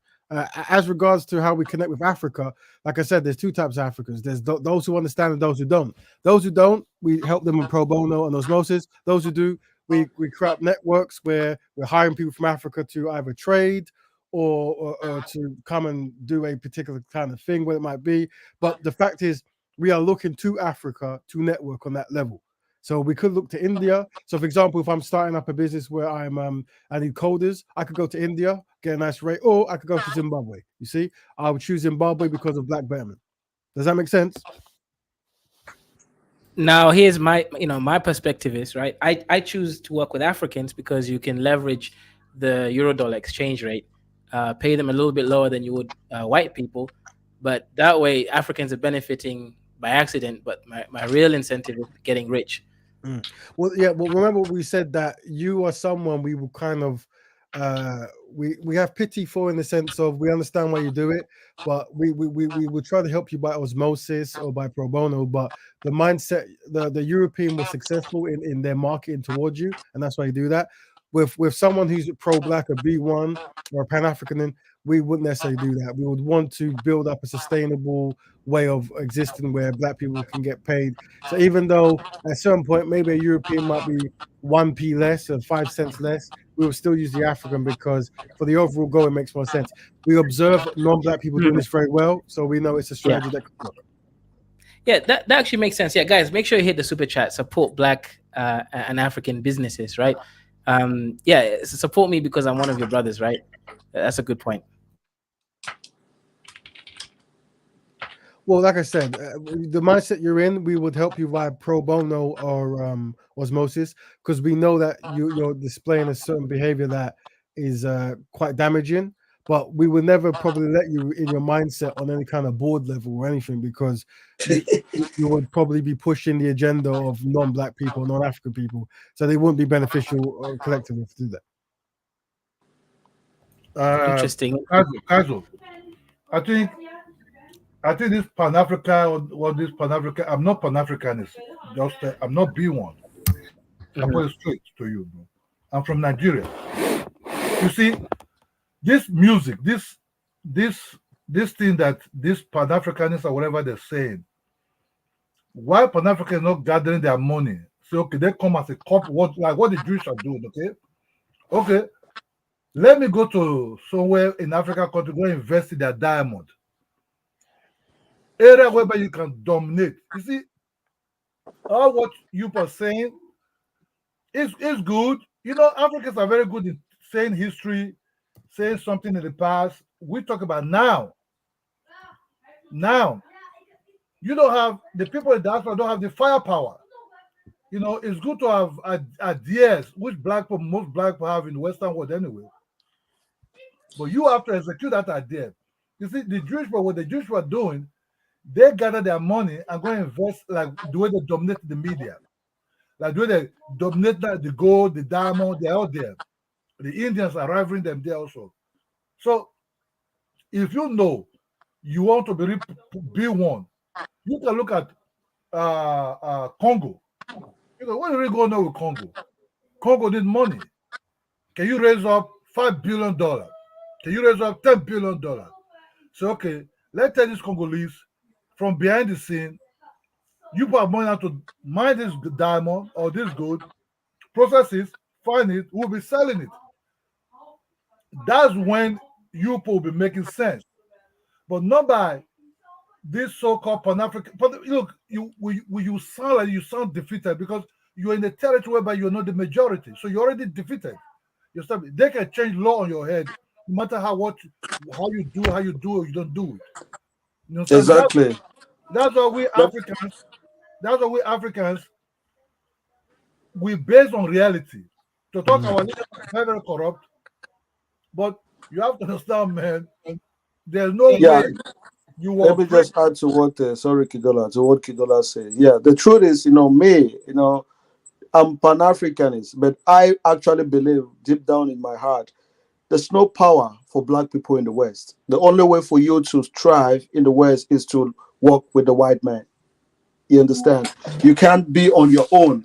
I find it like really impossible. It cannot be done. The kind of power you have is difficult for you to have it in the West.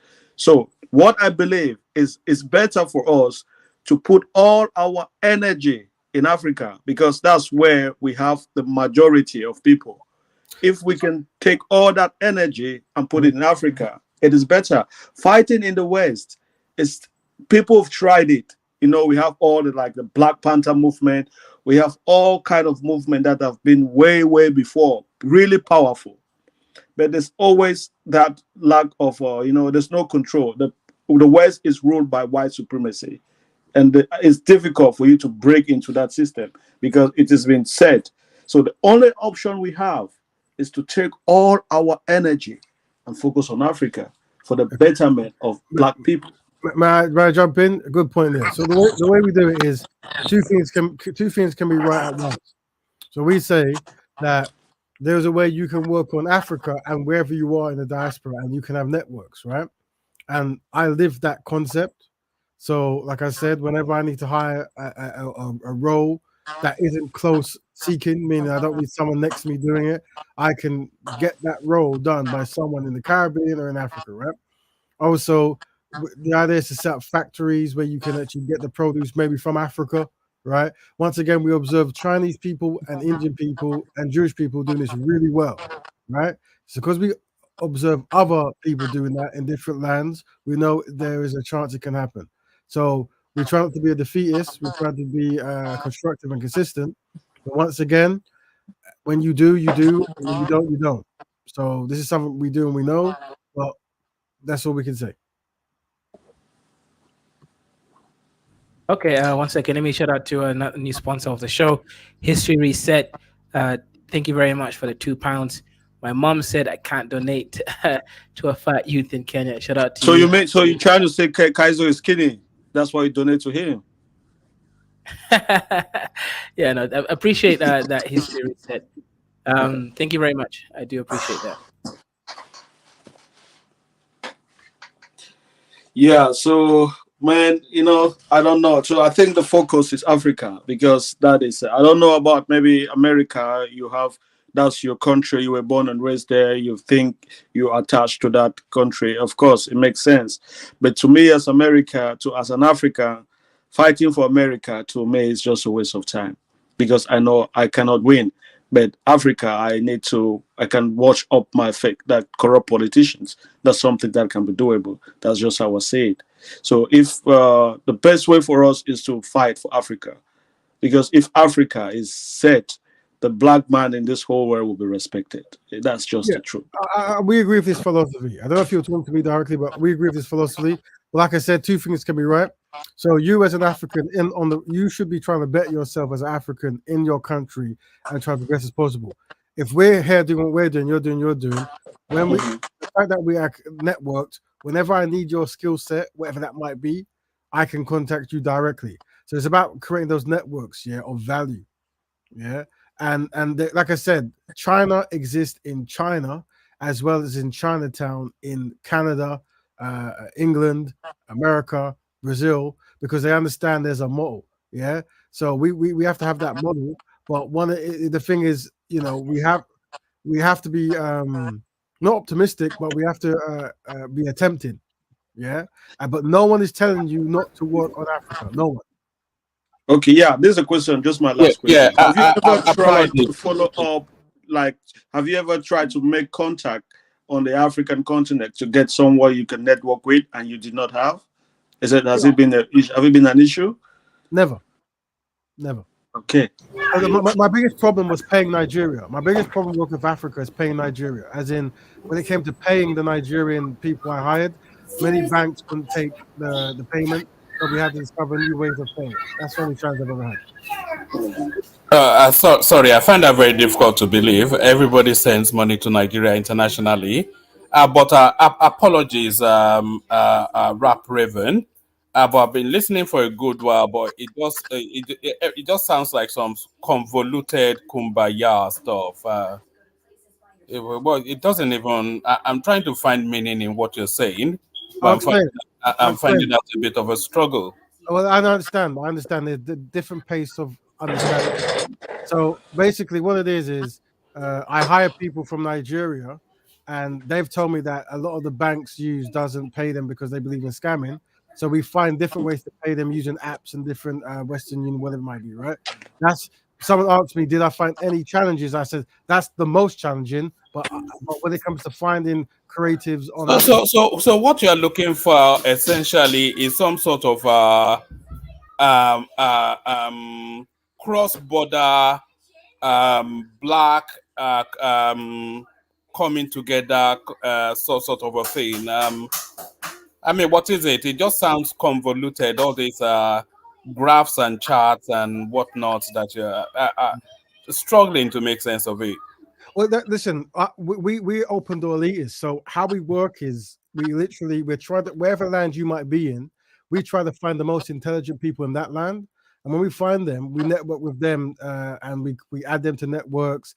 We find out what is needed in that land because they become the better spokesman for the problems in their particular land. People who have a higher comprehension skill, people who are more tailor-made in trying to find solutions. Can you tell us what you have actually practically done? To walk us through a process that you have actually gone through that has yielded any sort of fruition. So walk us through something tangible rather than all this abstract stuff. Right. So, well, if it's usually people find this stuff boring, but if you want to know, so are you talking about me personally or the systems? You personally, your concept, your space. Walk definitely. us through. You had this idea, and then you fleshed it out through this process within the wider black whatever it is that you're talking about, So, and this was the end Let result. me make it easy. Excellent. This is good stuff. So basically, stage one is we practice a lifestyle where we're always trying to look to black people to network and improve. So that's stage one. Stage two is the practicality of that concept, right? Stage two, I've got a project. The project requires me to design particular cards to place on a shelf, right? Now, I'm a designer myself. I can design, but I can also hire other designers. I look towards Africa. I've got a network of people who I've met through the internet and through traveling. I then go to that database and I contact them. I go, I've got a job for you, my friend. Here's how much it costs. Here's when it's needed. They go, yep, here's my bank account. Let's do it. They're hired. They're now work is now being seen. We promote their work on the cards and they can promote themselves, that kind of stuff. That's actually what we do. That's one thing. That's like that, right? There's also network groups that we have on WhatsApp, this kind of place where people can go to these groups and they can negotiate and train and teach each other on particular themes on these groups. So it might be health, it might be justice, it might be economics, and people all over the world, black people, are in a space where when they want something, they can speak and other people hear it. So you might be searching for developers, where they can go in the economics group and ask, do you have any developers in your country? And people can point them to the right direction. So this is something we actually do. So this is like a freelance. It's like a freelance. You guys are forming like a freelance group, so where people that have skills can come together, and then maybe where anything is lacking, they can actually share who want to go and do the job. Yes, but let's break it down. There's two things that's happening. One, I'm part of a group that is making a lifestyle that makes certain ways of thinking happen. Two, I am practicing that lifestyle. Yeah. So two things. One, we're creating a lifestyle that makes black people be constructive and try to find other black people to do constructive work with. And then two, I'm demonstrating that in my own life. So I just so happen to be a designer. I just so happen to be a creative. Yeah. I just so happen to be in tech. So every time I do those things, I'm looking for black people locally or globally to benefit in that concept. And eventually to create an entire black team to do a black as actual, whether it's build an app or build an industry or what it might be, that's the concept. But everything I do is governed, you see, and it's being constructive and trying to find solutions for people of African descent. Or black people. are you guys based in the United States or you guys are based online? So I'm personally based in the UK, right? And work I do is in the UK. But because it's a local, global idea, someone in Ghana can tap into the Blackberry broadcast, see what we're doing, and then they can be influenced to think the same way, but also join the networks that we do that can benefit them. Do you guys have a website? Right now our thing is on WhatsApp and on YouTube. And when you say you guys, because you're talking to me, right? Other members, they have their own thing, because remember, it's people practicing a lifestyle. The most important thing from this concept is black people want. So it's not the movement. Sorry, it's not a movement. It's just a lifestyle. It's a It's not a lifestyle lifestyle, it's a concept. concept. Now, no, it's a lifestyle concept, but No, it's how it isn't. What's the strength number of your space? What's the strength number? How many people are on board with this? well, once again, They don't have no space or website. It's just people just on the various That's what I places. said. It's a concept. yeah. So here's how it is, Right. right? Here's how it is, right? This is important. It's very important that we understand how open door elitism works, because if we don't understand it, we'll be confused, right? The idea is people who know are doing, and when you're doing stuff, other black people have a way to respond. If they respond with, brother, I see what you're doing, yeah. I find it hard to understand, but I understand it, or maybe I commend it. Or but if everything they're doing is like, well, it's not gonna work, not gonna work, they then become part, they're not really part of that early kind of initiative. They're part of the people you help later on, because they're already defeated in their mind. And that's why I say, what skill sets do people have? Because it comes down to utility and unity. Yeah. Because I'm a skilled person, I can offer my skills to others. And I always ask, when the people tend to complain, I ask them, what skills do you have? If they don't have any skills, I'm more than happy to train them in the skill I know. This is part of the each one. What skill do you train them on? Like what kind of skill? It depends, right? Because it depends what we're talking. So my skills are design, right? App design, UI design, UX design, motion design, graphic design, illustrator design, right? Yeah, these are my skills. The marketing is the area I'm in as well, right? So these are the particular skills I individually can help. Now, there might be another person who practices the lifestyle of Black Betterment, and they are plumbers, they are card makers, they are welders, builders. They can network and teach other black people. But the idea is you're a black person looking to be Raven, with other black people. If that makes sense. yeah, Right? that makes okay, it's possible. But if you come to Africa, black people over here are thieves, man. Like you go look at Come on, the construction. Kaiser. Come on, man. No, Why it's you true. want It's to true. always bring us in there? Once You know again, this let me is jump in. Hold on. Before everyone jumps in every single land I've seen, you have the constructive and destructive person. You have the destructive African and the constructive African, right?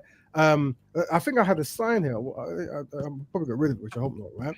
But it breaks that down. It breaks that down. Let me see if I can find it, right? Because it's very important. What is the name of the company, or is it what is the name of this movement? So yeah, so it's a better. So if you go, hold on, better. go on YouTube, and it's called Black Betterment Broadcast. That is your connection with the people who practice the lifestyle. Now, if we look on the thing, there are black people I work with, and black people I work on behalf of. Yeah, you help them either through the organization process or the osmosis process. If you talk to a black person who everything they say is negative, and they disagree with everything, and so you're a person, you're saying, I want to do something constructive for black people.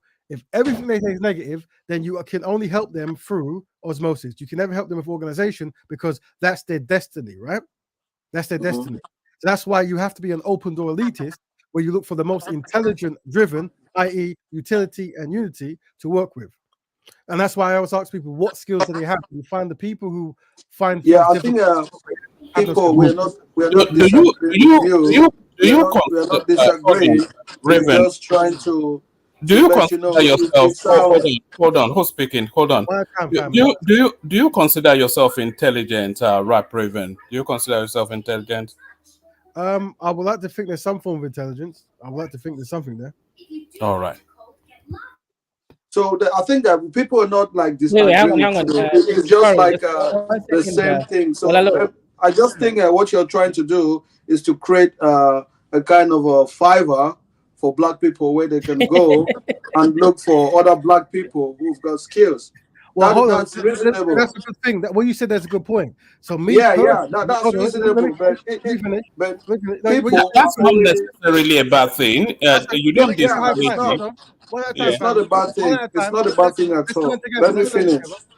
Let me finish. Hold on. Can I just finish? You said a good point there, don't you? You said a very good point. Yeah. So, but I think if you can do that, that is good. So it's something that is actually tangible that we can go and say, okay, let's create the Fiverr, but let's go create a Fiverr where you can go and meet back just black people. But it's going to be difficult in this world that we work now, just to make a platform, put it online only for black people. I don't think that's possible. I just want to tell you, like me, when I go on Fiverr, I always look for black people, African. I don't need to be part of a movement. I have that in my subconsciousness that if I want to do a job, it's to look first. I go on Fiverr, I look black people, I talk with them, I even take their numbers, I chat with them. I just do that.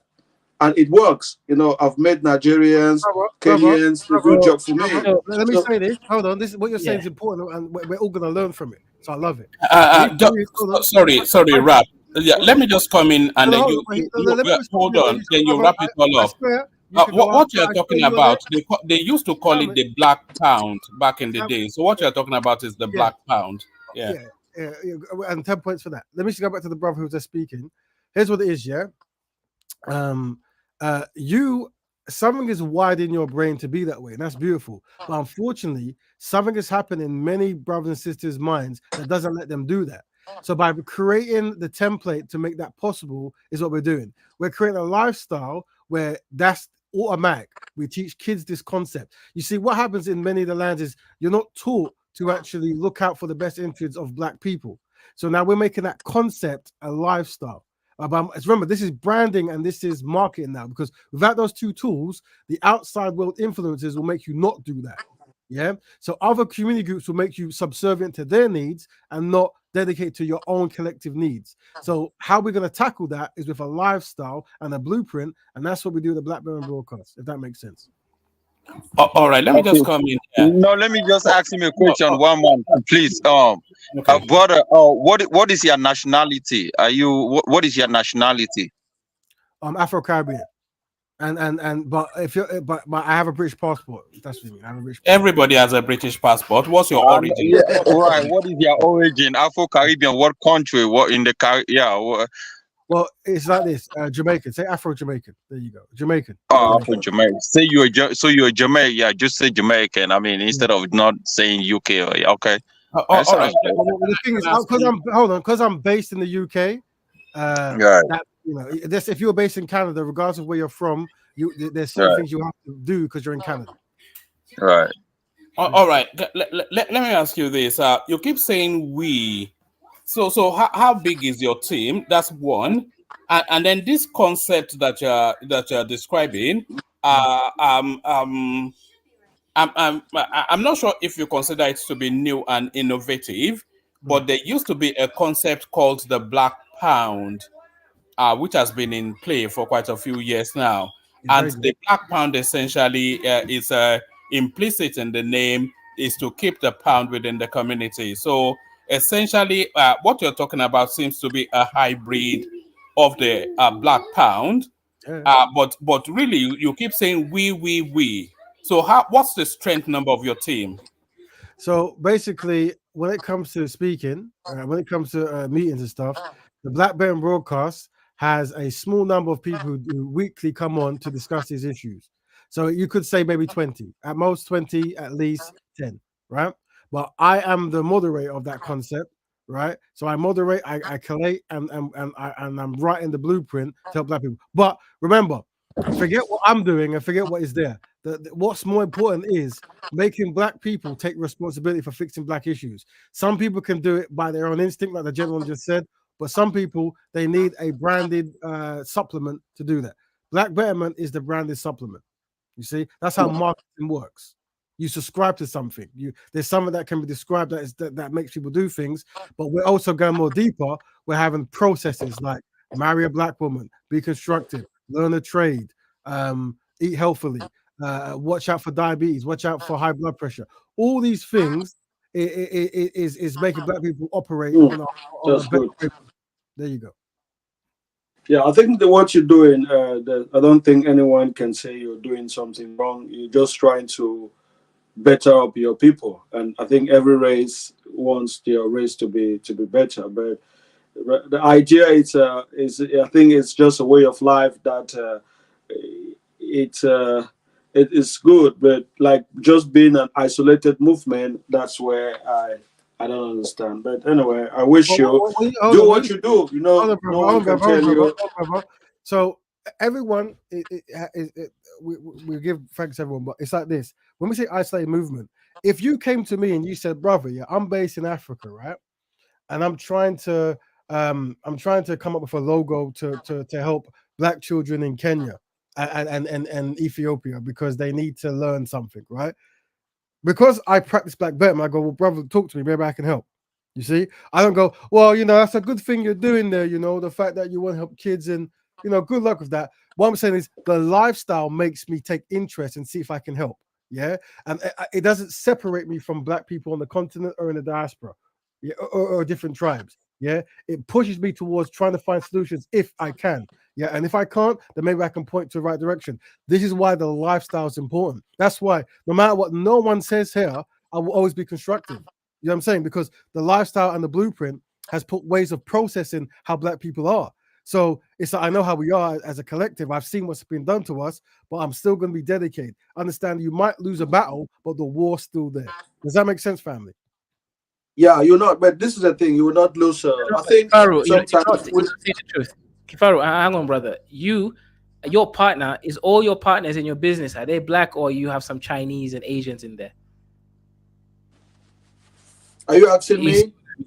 Yes, you have non-black people. For now, we don't have what? Okay, we do buy stuff from China. So if you want to say that way, we buy some machines from China. Chinese person or Asian person in your partnership in your company? No, we don't. For now, there's no need. But I'm not saying in the future, if maybe someone come in and it's a business.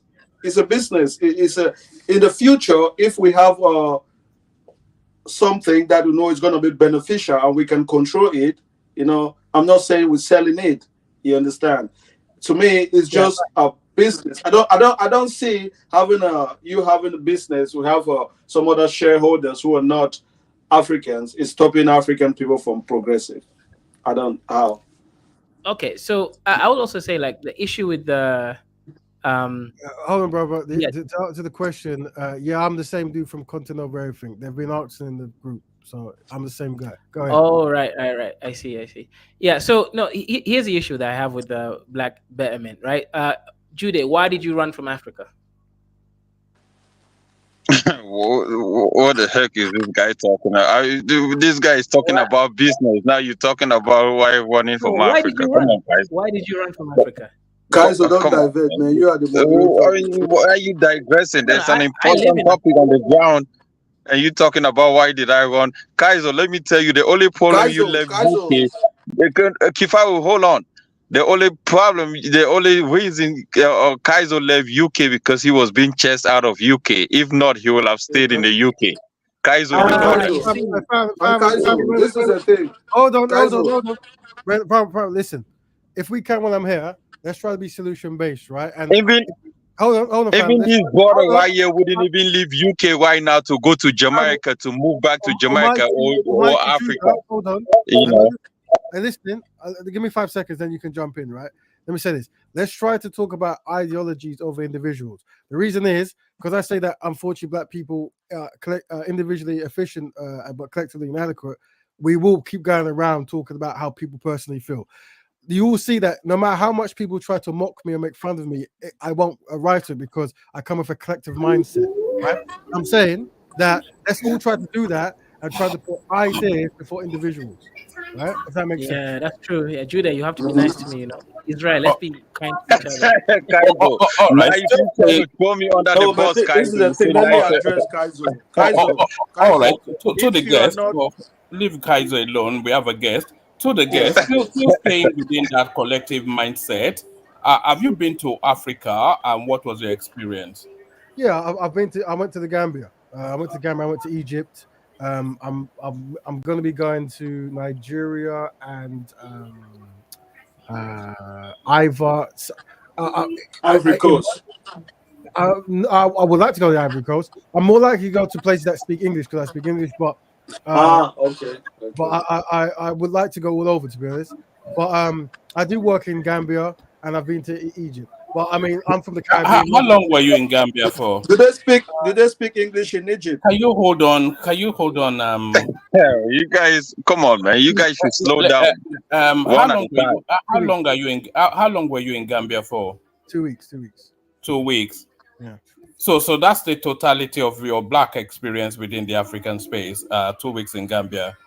Not But really. he said he was in Egypt as well. Come on, Is Egypt a black country? But it's an African country. No, it's talking about black empowerment. Hold on. Let's break it down. I'm a Caribbean guy based in the UK, and what it is I'm willing to network with brothers and sisters from the motherland to help them and to help us, right? So, I don't discriminate against where a black person is from, but I am based in the UK, right? And a lot of my networking goes on in Africa. Fortunately, I work in tech, therefore meaning you are, I believe, in Africa at the moment, while I'm in the UK. So we understand tech can connect. Why would you believe that? I never said where I was. No, I never said you. I'm in Kent. I'm not in the. I'm not you. I'm not talking to. It looks like the Cookie Monster or someone like that. I don't know who that picture. I don't know who that is. I don't think anyone on this panel is in Africa. Oh, brother, I am in Africa. The host told me. in Africa. The host told me he's based in Africa. I'm in Africa. He's just wasting time over there. Brother, let me just ask you one question, right? The word black. I live in United States, and the word black have some kind of a connotation, something that is hanging. Like say, there are a lot of you say black male, blacksmith, or black market. When you hear of this kind of word, you kind of just know that it's a whole lot of bad things that are involved with that word black. So how do you feel having some kind of organization named Black, Betterment, and with all these black, Let me explain. Because we deal with a certain level of higher intelligence, and this is one of the hardest things to achieve, right? We understand what a synonym is, and so we go, this is a terrible word, I've never heard of it. But when we say Black Betterment, if you look at the screen, it means all these things at once. Yeah. Who is black? Like when you say black, you just say you cannot discriminate against black. Who is black? Is it just being dark skin or like? I don't understand. It's the descendants of Afro-tropical people, right? We split black people into 3 sections. We know what black means. Let me take you to that space, Rap Raven. So severally now you've spoken about people with a high IQ, and all that. No, I haven't. I said intelligence, not IQ. Yeah, well, same area really. Okay. So people with high intelligence. So what is the identifier that you use to identify people of high intelligence? And I did ask you earlier if you bracketed yourself within that cusp as well. Yes.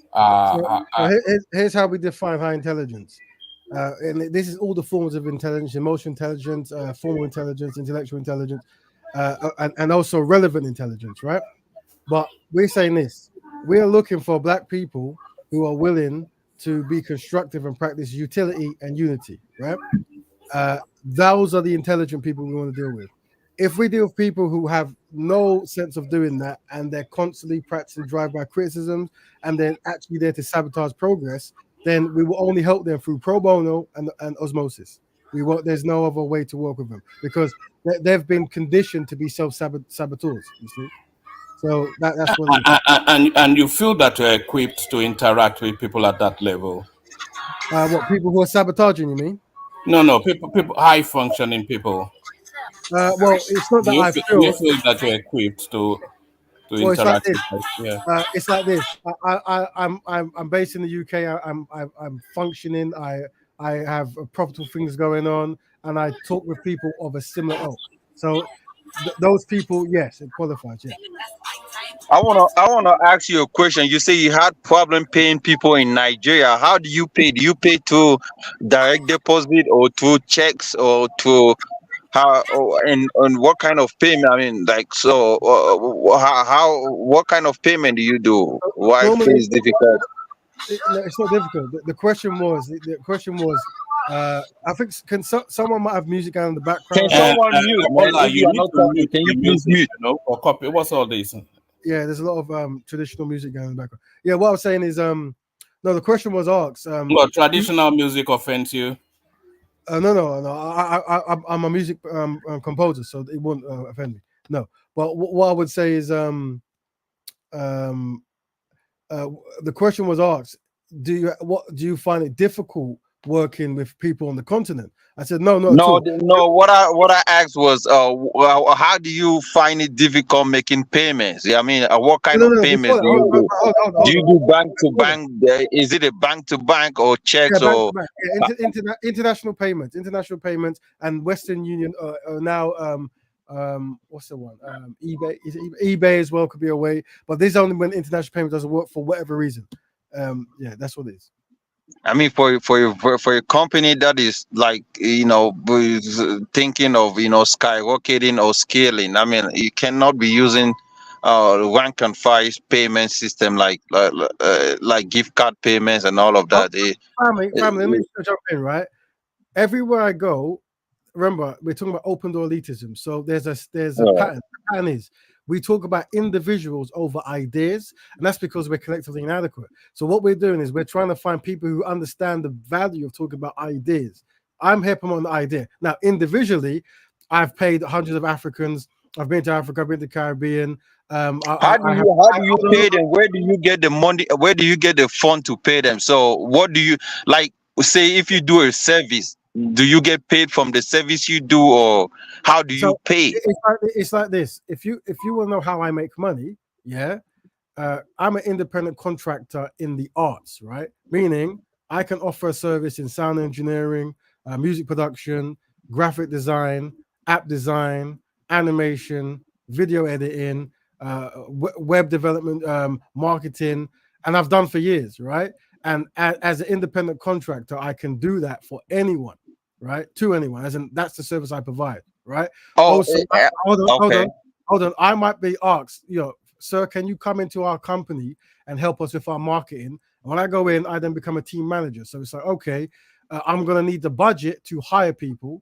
So I will use their budget to hire people on the continent, if that makes sense. Right, I understand. So you get hired for a job and get paid, and then at the same time, the people that are doing the services that you are implying that they are doing, once they finish doing the set, you pay them as well. Of course, because I'm hiring. But remember, this is a method of being paid. It could also be paid for doing creative works and receiving publishing checks, whatever it might be, right? But either way, this is me as an individual. The idea is I want to be seen as the world's worst. I want to be seen as unsuccessful, and because it isn't me that we should be being happy over. It's the idea of always trying to find ways to be productive and constructive with other Black people whenever you can. So my success is irrelevant, right? Because it's the idea. Because I can't be successful as an individual for every single person. Someone's got their kids in the background. It might be hard for people to hear. I'm not too sure, right? Yeah, I don't know who got kids in the background. I think it's the other guy on. Yeah. Okay. Maybe it's Ola. Maybe Ola might forgot his mic's on. Yeah, Ola. Oh, yeah, Ola. Yeah, Ola. Yep. Okay, but either or, that's what it is, right? So the idea, Judah. Yeah, Judah. I think. Yeah, Ola. I think you can contact this guy to help Cameroonian music industry or sound level. So that man, man, mute your mic, man. Go and say. Let me say this, gentlemen. I think I have exactly. So let me tell you a little bit about myself. I am part of a political movement organization in Africa. We're actually registering political parties. It's like political. So we have a provisional license now to register a political party in Ghana. It's called the ACUP. And we're working that in South Africa. Kenya is coming close. In Cameroon, we are going to register a Free Minded Academy. So I'm filing the document. So it's actually a thing. It's big. So at this moment, we are in need of a social media manager. Is that something you can do? Yeah, well, it's something I can do, but the thing is, it might be might be easier to introduce you to people, because me personally, like everywhere I go, someone wants me to do something, because once again, people individualize things. But Kifaro, how much are you paying for a social media manager? First of all, he needs to be interested, and then we talk, because it's a movement. You need to be part of it. But if you want the payment, it's because actually we actually need a social media manager, someone that actually knows what they're doing. Yeah, so for me, I wouldn't take on that project. You can join the network I'm in, and we can promote what you're looking for, and we can try to help. Me personally, because everywhere I go, someone wants me to do something, and I can't possibly do everything. But what I can say is, if you want, I can add you to a network, and we can try to find that particular thing. If you needed any help with maybe marketing and branding, I could probably be more direct hands-on potentially. Depends on what your business is doing. But remember, this is not me. This is me individually. I'm here to promote a mindset, and the mindset is when we all leave here, analyzing our behaviors. Like, are we constructive or are we destructive? Are we looking to network? Are we looking to dismantle? That's the concept we're dealing with. Okay. Kifaro, as a social media manager, how many platforms do you want the manager to be running? Okay, I don't know. They need to come, because we have what we want you to do. I don't know what they do, because the people manager and social media, like you have the Republican Party, they have their social media people that are online doing everything. So we expect you to have that level of proficiency for you to be able to be the president, all the platform, whatever, social media. You need to manage that. So you take it depends. It depends on, because look, social media managers, it depends on how many platforms the person your manager is running that they charge you on. So say if I'm running just Facebook, if you want a manager just Facebook. No, we don't. We want all of it. So you want Facebook, Twitter, Instagram, everything, all the everything, and it's for multiple organizations. So if you need to do one that manager, then you need to pay. But the thing, you need to be part of the ACUP, okay? Because the truth is, at this moment, we don't have that, because it's something that may take a lot of money to pay someone. We don't have that fund right now. Budget? So how much have you guys budgeted you can't do for it. this What do you want? You are not, Jude. So I don't know. So it's something that you come. We'll tell you what we have, what you can do. Then we get to an agreement. We're gonna grow with you. Maybe we need to grow with you. I want to put you on the spotlight like this guy. It's very important. At least you have a job opening for Africans. That's good. But he says he's not. He cannot do that. So, but he said you have to join. He said you have to join his organization as well, because people might be interested in it. It's not joining. Okay. It's not joining. It's there's spaces, networks you can be a part of, and exactly. That's okay. I'll tell you. Okay, I've been in these places. They've recommended me a lot of people. They come, they write one message, and they are gone. You understand? They just like, because we are doing that. People write on the ground like something big is serious. It's political. We're getting into the government. So you get people, they say, oh, I'm good in graphic design, I'm good in web development, and they come and you tell them something, they just exactly. But Kifaro, let me tell you, because are you on a network called LinkedIn? The organization? No, we are not yet there on the organization called LinkedIn. I know LinkedIn. No, yeah. So I would go on LinkedIn, and then you can search for managers of social network, and then you can. See. We know where we can go and hire these people. but we want people that are in for the ACUP that buys our ideology. We grow together. We don't just want to hire some expert. If we want to hire Yeah. expert, we know people. We can pay them that money. Mm. I know where Hello, to go and everyone. get social media managers. You understand? But we want someone that we're going to grow Yeah, I together. wouldn't have the time. Hold on, I wouldn't have the time with my schedule at all. Definitely not. But Ola, can you mute your mic if you are not talking? Ola, what the heck? You came online and talk, and then come on. yeah, well, family, I'm gonna have to go soon. So, any other quick things we have No, to do? thank you. I just want to tell you, do what you're doing. There's nothing bad. There's nothing wrong. You know, anything that is here to butter up, especially when it comes to lifestyle. Lifestyle. All right. Take a position from Hassan before you go. Hassan, come in. Yeah, hello everyone. Kifaru, how are Yeah, you? Hassan. I'm good. And you, Yeah, brother? I'm fine. Where is Kaizo today? One man, how are you? I'm good. Kaizo is here. I'll call you after. I need to speak to you about something. Carry on.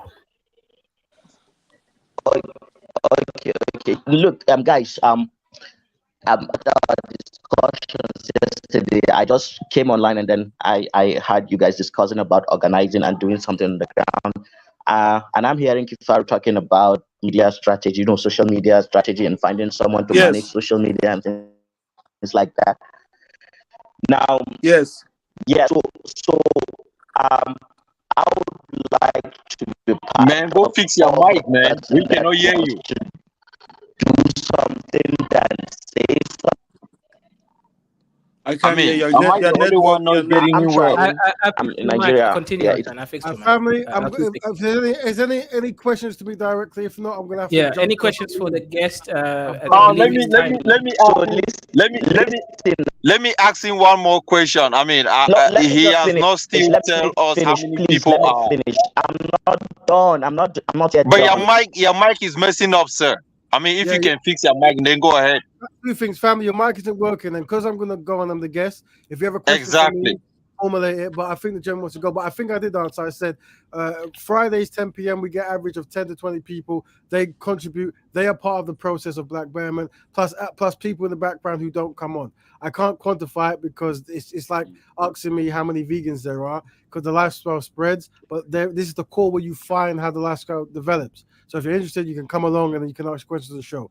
Follow the Black Betterment broadcast on YouTube, and then everything will be answered there.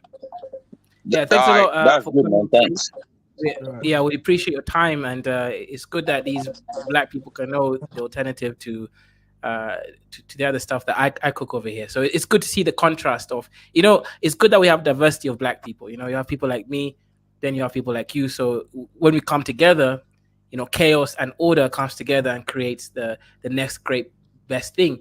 So, inshallah, Jesus, well, thank you very much for coming through. I appreciate it. I tried to work with some Black people. I paid them to do some shows. They never turned up. So at least, there's some good Black people, Raven, and I appreciate it. Well, yeah, just before I go, you haven't paid me, but I'll turn up anyway because I practice Black Betterment. So until then, have a good one, family, and be constructive, yeah? Have a good one. Yeah, do your thing. Do your thing, yeah. That's good. Hello, is my mic better now? I think it's the your network. mic is better. Go ahead, man. Okay, what I was saying is that Hassan, please, I have a can you background just put in your creative number writing. Can you put your number on the chat in the backstation? I'll get it before you go again. Yes, I need your number anyway. Kifaru, who is this Hassan guy that you need his number? Who is he? No, it's a very intelligent guy, Joe. Don't. Really? Yes. So my approach is, I'd like to see us do something along the lines of creativity and channeling a lot of energy to reach the youths, in the motherland, on the continent, like the average Joe, the average African. Now, the best way, to get through the youths nowadays is through entertainment. You have to go through do comedy skits, like just funny comedy skits, a little bit of drama, a little bit of things like that. So if you have somebody that has the creative presence, to create little shows, around selling the ideology of being a Pan-African. People will come there, they would want to get their daily dose of humor, and in that process, you can begin to give them a taste of what is awaiting the average African man if he can become a Pan-Africanist. We have to create subtle ways, to sell the ideology. Now, I can come in and do something along this lines. I have some experience creating the narratives, writing the scripts and things like that. I've been doing creative writing for some time now, and I am a stand-up poet, so I can help along those lines. So that is what I just want to say. So I just want to do rather than say, if that makes sense. So yeah, I think you'll be of we can pick great up from there. importance. You please just send your number on this backstage. I'll add you into this strategic group. The thing about Pan-Africanism is you guys keep talking about doing videos, and there have been people that have been talking about Pan-Africanism from yesterday till today. It's not, I mean, come on, man. The people already know that the Africa needs to unite. Africa needs one currency. Africa. This is what, if you don't have leaders, the only thing. I mean, talking is one thing. Doing it is another thing. So you have people talking. I get that. I mean, even the young guys is now nowadays doing. are not even. This is not Go ahead. talking. Everyone can talk. Oh, I get that. People can talk, everyone, but it's actually doing something that makes a difference. I get that. It's not. I mean, unless you guys want to go ahead and keep doing, man. Someone mics, man. I don't know if it's mine. It's probably guys. So Hassan, please, just if you can have your number, then we'll take it from there. No, I think it's Hassan. Hassan Mike. Yeah, get Hassan's number, then you guys will come together. Let me mute it. Yeah, it's Right? Hassan. That's what he said, Kifaru. You said you want to come together with him. Yeah, Kaiso, you always dirty in your ideology, but yes, See this Kifaru you guy scared say him. he's looking for a social media manager. Why not hire Kaiso? Hold on. Can I just say this? When you are not speaking, can you make sure that you are muted? Your background noise, it infiltrates the feed. One man is not me. It's probably you with your keys behind you. It's not me. Can you just not? You don't have to fight back at. I'm just saying it to the general space. If you're not speaking, make sure your mic is muted. Otherwise, your background noise will infiltrate the feed. That's just all I'm saying. Exactly. Yeah.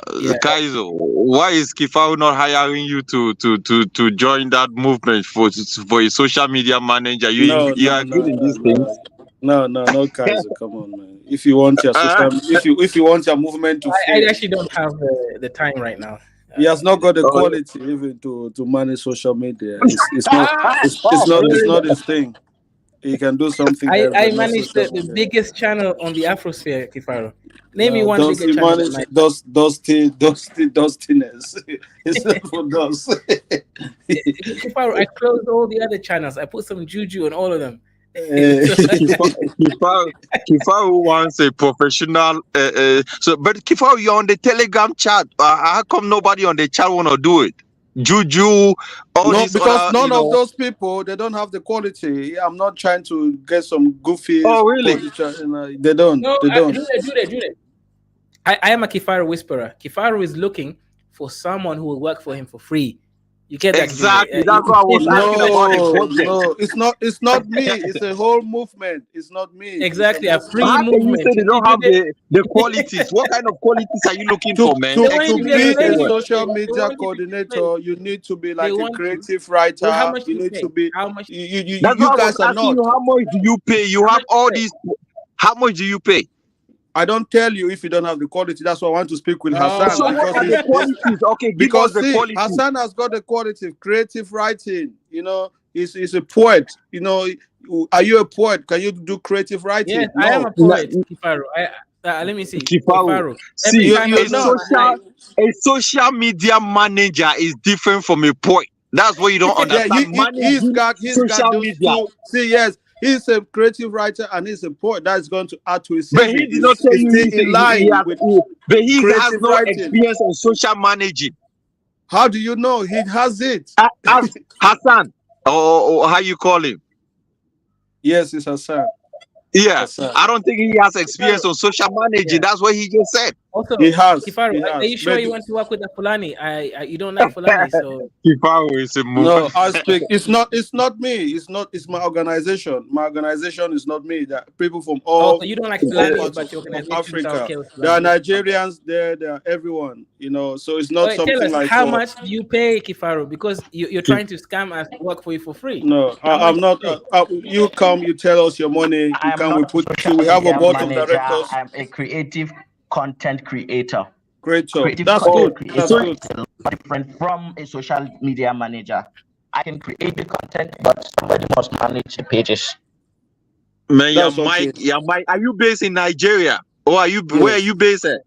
Is the internet? Yeah. So please send me your number. We need Where is creative he where is he people. based, Kifaru? Nigeria. Oh man, you want a social media manager guy in Nigeria where they have no access to internet or electricity? Are you kidding me?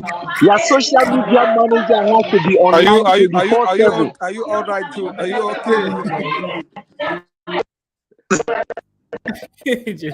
The guy background noise is even.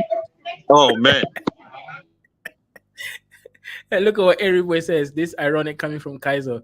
He's trying to get me to edit his videos for $5. Thank you, Rude boy. Yeah, he's just projecting. Kifaru, how can you get a social media manager in Nigeria? Your social media manager has to be online 24/7, checking out what is going What do on. you think? What do you? I hope you are just trolling. You know, No, I'm not trolling, but this is we're the trying fact. to get them Peter Obi's social media manager, but she was asking a lot of money. Okay. So and where is his social media the base? Where is she based at? That Nigeria. What do you think? It's Nigeria. No. Those guys are no social media managers that are based in Canada running politicians. Come on, man. What do There's you this guy. think? What do you think that Nigerians cannot have internet for 24 hours? They don't. No, they don't because the data is so expensive. I'm telling you for a Yeah, fact. that's true. I'm What kind of most of their what kind social of people are you managers. talking about? If you're talking about Let me people tell you, who this are guy that they call Showore was a guy running for president in Nigeria. His social media managers were based in Australia. These guys, because nighttime in Nigeria was like day Yeah, in them. actually, Julia, 1 second. Actually, Kifaru, one of my jobs is actually a social media manager, right? Obviously, I'm not going to work for you for free, but that is actually my legit job. Stop the cap. Kaizo, you know what Kifaru wants? Kifaru wants to look for an African person so they can pay that person cheap. Exactly. Forget about these guys, Hassan. They're all clowns, so don't take them serious.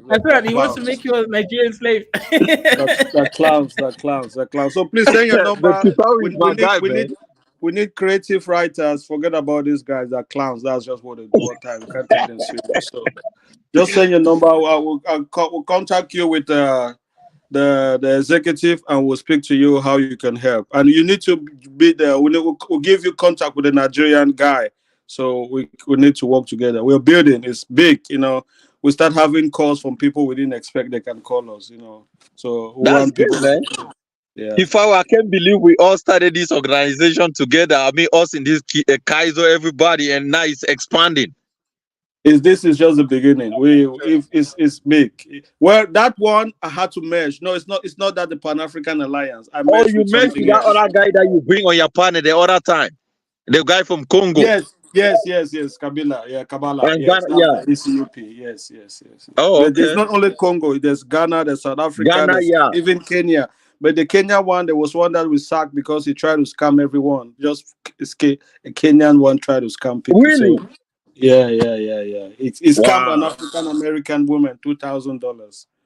You know, what? Those the Kenyan. You see, Hassan, you're joining a group of scammers. They're gonna try scamming you. Come on, Kaizo. Come on, See, I told you these guys are clowns. You can't listen to them, Hassan. So your organization does not vet people before they come into your organization. It's not my organization. You come and join. Everyone is part of it. It's not. So have you changed the name PAA to something else? Is it? It is African Continental Unity Party. It's called the ACUP now. Go search for it. You know. So there's no PPA on YouTube anymore. No. I can sell you that channel if you want. I think how many people have I got there? 300. So what happened to your channel? Are you gonna lose it, or you just gonna not do videos anymore? If you want, I can give you the everything. You manage it. You can go there and spill your Okay, advice. let's talk behind the scene. Just send it to me. I'll write you. I can buy your channel from you for £30. Can I buy it from you? Kaizo, you don't need to, because the same people that is on your channel are the same dusty. Exactly. I mean, it's only like 3. How many subscribers you got? 100? No, it's like almost 300 now. Yeah, exactly. Then I'll monetize it. Then I'll start putting different content. You see, you Africans only think of now. You have to see the future. Yeah, so I don't have Hassan has not sent his number, so let's anyhow. No, he has. His number is in the back chat. Number is in the back chat. I'll send it to you on Telegram. Oh man, now you got this Somalian guy who wanna be part of Kifaru's group as well. It's not Somali. Yeah, everyone is welcome, even Somalis, bro. Even Egyptians as well. Yes. Kifaru, wait, Kifaru, check what Telegram I've sent you his number. I've seen it. It has popped up. It has popped up. Yeah. I already sent it to you. You see, Africans are always behind, right? It's on Telegram. It's there. It has popped up. The mail, notification just came. What do you think? Oh, okay. I see. Yeah. So DG, what's good, my brother? What's good, my Somali brother, my Somali Bantu? Say hi. What are you? وفي عنا هاي ولا لو خبري جاني خبري جاني أحسنت السنة. I greet the panel, Almighty Judah, Kifaru, and the other guy. Is everything okay here? Adigawa Adonka Mado Sharmuta. Nakupenda mimi nataka wewe. Nakupenda ya machoma. You know what he said? This guy is gay. He said he wants me. Oh wow. Mimi nataka kuma yako brother, kuma yako. This guy, I knew it, man. This Somalis, man, are definitely sus. What's good, brother? Yeah. That is good. So, what are you guys having here today? Oh man, we want to have a slice. Kifaru and Hassan are trying to come together. That's an African, huh? Yeah. Kifaru, make sure you and Hassan come together. Yeah, I like Kifaru. Kifaru is a great guy, man. But Kidola is an asshole, you know that.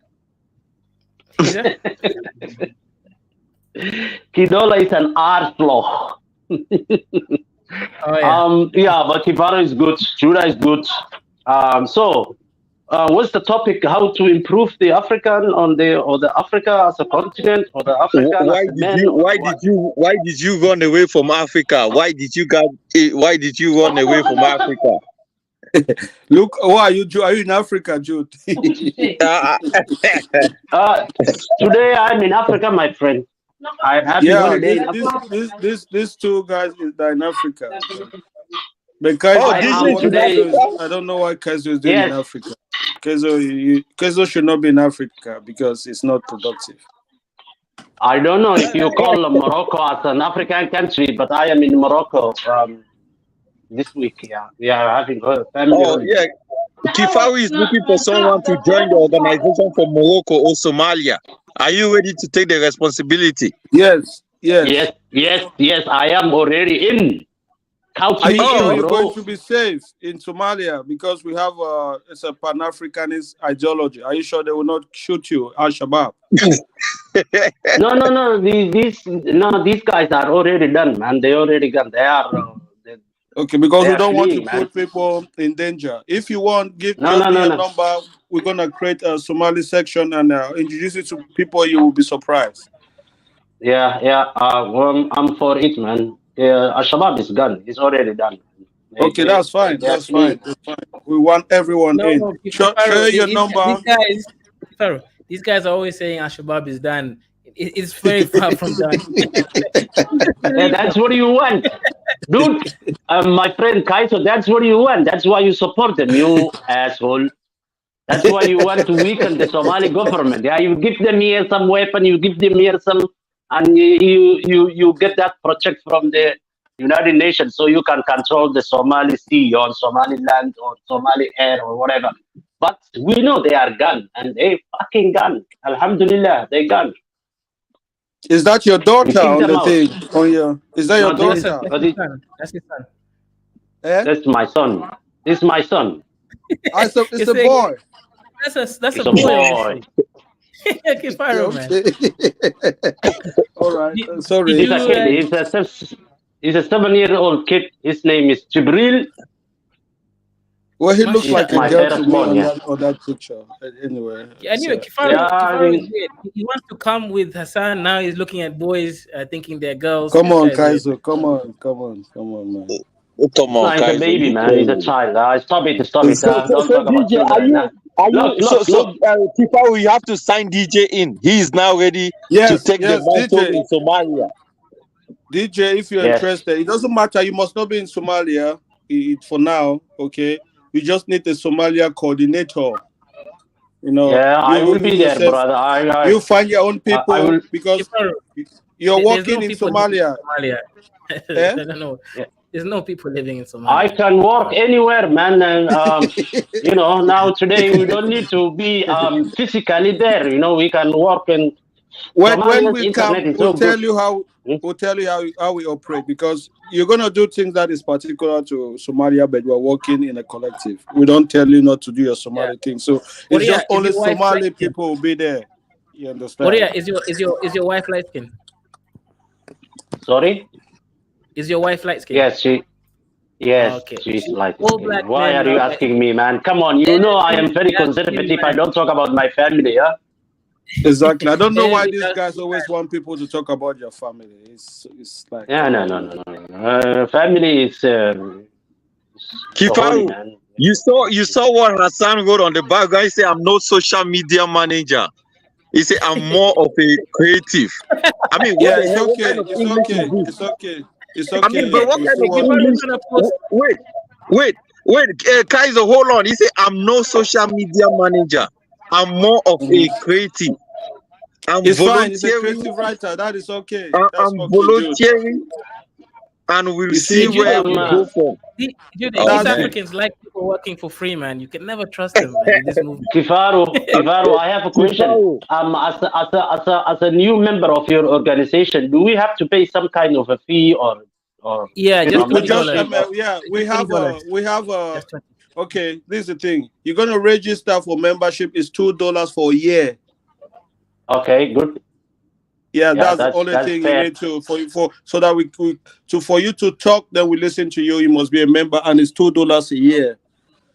Okay, it's not like that's you trying to fair, take money from people. This organization is not gonna work. Listen, Kifaru, what's $2 gonna do? No, because we're not making money for membership. Kaiser, it's just we're not membership, making Kaiser. money. Come on, man. We're not making money for membership. It's just a commitment that to tell people that you're Exactly. serious. Or print your badge, or maybe if there's an organization meeting, when then you can register, attend. you have guys, I will be back. I will be back. Okay, go ahead. I must leave. Yeah. Yeah. No. Look. Kifaru, £2 pounds, or is it $2? Yeah, we made it for African people. It's not for people in the West. Yeah, that's good. So if you want to pay more, like if you're in the West, you want to pay more, fine. But we made it taking consideration people in Africa. Not. So do you guys have a point in time where you guys gonna be meeting like a year or once a year or somewhere or what? Or is it just gonna be online? Actually, no. Those who are on the ground already meeting. Last week they had a meeting in Cameroon. People left Douala and Bafoussam and went to Yaoundé. I was so impressed. Those are that in Cameroon. The ones in South Africa that are planning to meet in Ghana. I'm not talking about the ones. The ones in Ghana are planning to go to South Africa. Is that what you're trying to talk? I mean, like all the other countries where you guys have. Yes. We have we want to get the right number of people representing each country. Then we have a maybe annual seminar. But now it's not that much important because people can still talk on Zoom. We use Zoom a lot. Yeah, Zoom. Yeah. If there's a need, like we had a protest and people were out, so we're going to have another one March, and it's going to be all across the African continent. So just to make people know who we are, what we're doing, and now as a social media manager, let me give you. You can also create Clubhouse. you know. Exactly. You know, I don't know. I'm not. So we expect. Yeah. So okay, that's another one talking. yeah, But clubhouse. they You need know, I to mean, come. it's But see, very. I think you guys think there have people have filed in the your service. I've seen things that I didn't even know about. That like how it worked. Professionals of sending their submission, and it's like I say, wow, this thing is big. Social media is like it's a big All thing. you need for social media manager is you need to make social media accounts and manage it. This guy. No, Yeah, it's and you not need just to someone manage it. that It's that like is it's a intelligent. consistency. It's That's what like I'm saying. You engaging. cannot take this guy from Nigeria. Maybe he doesn't even know about Clubhouse. You want to take someone that has clue about social But media. Jude, why are Exactly. we pushing it? He said he's a creative writer. I understand. It's I just mean, you can be a creative writer, but you are looking for a social media manager, someone to Jude. He manage said he's not. It's different. clear that he's not a social media, so he's not going to be a social media manager. That's clear. But we still need Yeah, but you creative try to force writers. him. You Ah, try to okay, you force guys him. need creative writers. That's okay, yeah. Exactly. Yeah, Exactly. creative writings, Jude. They need to lie to us. They have to create some fake stories. Yeah, because another point I wanted to make, right? A social media manager doesn't write things. He managed because he can Yes, have yes, close to yes, 15. yes, Yeah, yes, yes. that was my point He I was might not, making. but if some can write, but they don't need to write, but some can write. Okay, there you go. Yeah, exactly. They So don't need to if be you able want, I to can be take over that writers. responsibility. If you guys can pay me, like, at least We $35 want an hour. people. We want people who are not biased. We don't want people coming to post Bantu supremacy on a general thing. You understand? That's enough bias. We want people that we want Pan Africanists. People who are like Africans. Okay, why don't you hire that other brother I brought on, Rap Raven? I told him. He No, said no. He said he's not. yeah, He's not got time. yeah. What you want You me have to to do? join his own organization as well for him to No, he look said for yes. other He people. cannot even do that. Maybe it's just so much work But because it depends sometimes on how people much you talk. guys are paying, man. If you guys Well, are paying well, I might. first of all, let me make it clear. It's not something you come and you want to feed your family. Most of us who are working in that organization, we are not getting paid. No one is getting paid. Oh, see, you see, So hang on, Jude. This is why you must say Kaizoren is the master. I got him out to admitting this is a slave labor campaign. okay, so am I doing slave labor myself? Yes, you're enslaving For yourself. who? For who? For who? For Pan Africanism. Okay, if that's what it takes, we need to keep doing that. There's going to be a time. Okay, let me explain. Okay, the way we are structured, the ACUP has got what we call a non-governmental organization. Is the Free-Minded Academy. Then we have the Ubuntu Solidarity Group. That is an actual business for people who want to. Their businesses there. You go and buy shares, but it's a little bit different. You just give percentage to that. So people are investing. There's some big investment going on in South Africa. So there, if you come, we'll tell you it's like the Free Minded Academy is non-governmental. There's the Ubuntu Solidarity Fund. Then there's ACUP. So if you want to do business, go there. They show you the business. Then this percentage you give to the party. Simple. Have you guys created a website for that ACWP or whatever? Is there a website already? It's there. Go to the first one was shady, but now we have go to acupglobal.org. You can go there and just sign up for your own membership, but they're still building it. But I don't know why the guys put it online. But yeah, you now can get. Kifaru, remember the guest that came on? Shout out to him for coming through, but you don't buy this whole black bullshit, right, Kifaru? Come on, I respect you. Because it's just the same. I like people who need to work because he's just trying to say let's work, let's black people look for work. Exactly, that's like you can just go on together. Fiverr and look for a Nigerian or a Kenyan and tell him to do your project. It's just the same thing. I think they want to make. I think in the West, people are trying to make black like a brand. Like the name black is trying to be like a brand. This is black thing, so it becomes. But he's doing nothing wrong. He's actually doing nothing wrong. But to me, black. Come on. No, it's wrong because you're limiting growth potential. Here's the thing, right? if I happen to be in Kenya and I happen to be around black people, you choose the best black people. But if you're in Europe, find people that will make your company grow. You don't want to just be, looking for a needle in a haystack. You're going through It's even difficult. It's difficult in the West to create an organization that is only for black people. I don't think that no government is going to sign something like that. I'm looking for in a country that is mixed up of all. It will be like you're trying to be racist, something that they're trying the wanting to fight. They won't sign anything that we want only black people now. On this panel right now, right, Kaizo, I'm looking for somebody that can do a website where if you are in Kenya, you have a wholesale of tomatoes, Irish potatoes, everything like agricultural stuff. It's like Amazon. You put it on there, and there's someone from Cameroon can buy wholesale agricultural stuff. I can do it. I can do it. I can do it. Kifari, what you mean is not possible? I mean, maybe the currency might be a problem, but No, you can make the website. It's not going to work. I can do it. Yeah, Kifari, we have to talk, man. I'm doing the call website is one thing, Jude. Right? How to make it work is another thing. Yes. What you mean? Of course, but if you are building, I'm familiar with website, but what you mean maintain? You mean maintaining or what? No, like how do you get someone from Kenya? See, like, okay, if you're trying to make that kind of a website, what are your clients? What people? Is it like local women selling tomatoes? The thing is, right? Take for instance, I'm in Cameroon. I have a farm of cocoa. Instead for the government for me to produce my cocoa and it goes to the government for sale, right? I just post it on the website, 50 bag of cocoa. Okay. But this is the thing. Someone you understand in Kenya, someone in Kenya who is logging to the website as well. It's like you go on Facebook, right? People post stuff, you see it. Yeah, it's different. It's different. When you're talking about things like cocoa, coffee, those are like cash crop that the country depend on, and the people need license in most countries to be able to export things like that. So if you're going to make that kind of business, you want really big corporations, and they don't really have time for that. They're already exporting. Well, I'm not talking about it might not only be cocoa. Say if I have like bag of plantains and people in Kenya. So you want to say bag of plantain from Cameroon to Kenya?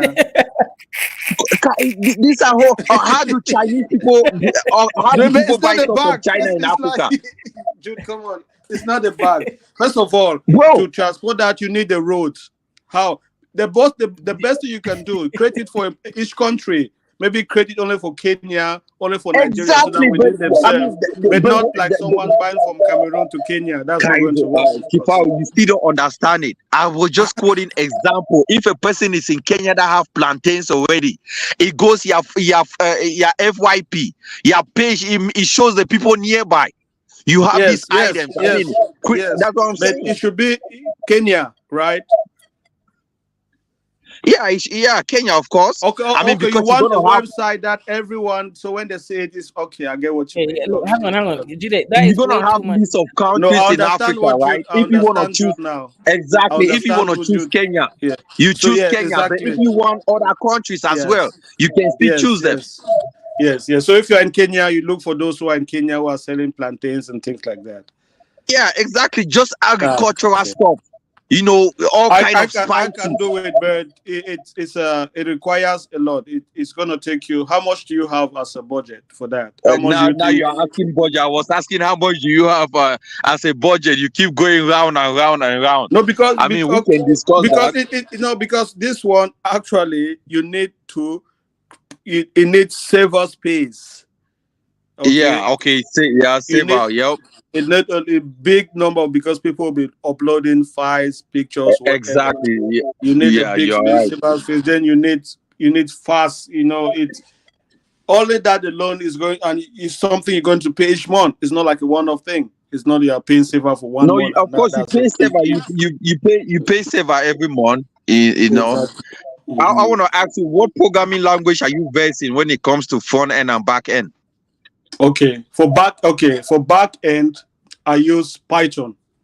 And for front Python. end, Okay. yes, lately I've been using Vue.js. Okay, but now there's So something new that's JavaScript. called HTMX, and Okay. yeah. But if you don't want an app, you don't even need to go for front end and back end. You can just use a framework. But if you in the future you're trying to build an app for that website, then of course you need a back end that is connected. Yeah. You need an So API back end. Jude,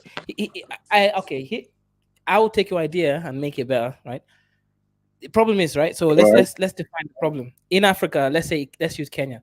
Some farmers can't Okay. sell all their goods in the market, right? They don't have a connection to the supermarket that's on the other side of the country, which is now missing the greens and vegetables, right? So there's one person who can't get the Okay. vegetable or product, and there's another one who can't sell it because they don't have a connection.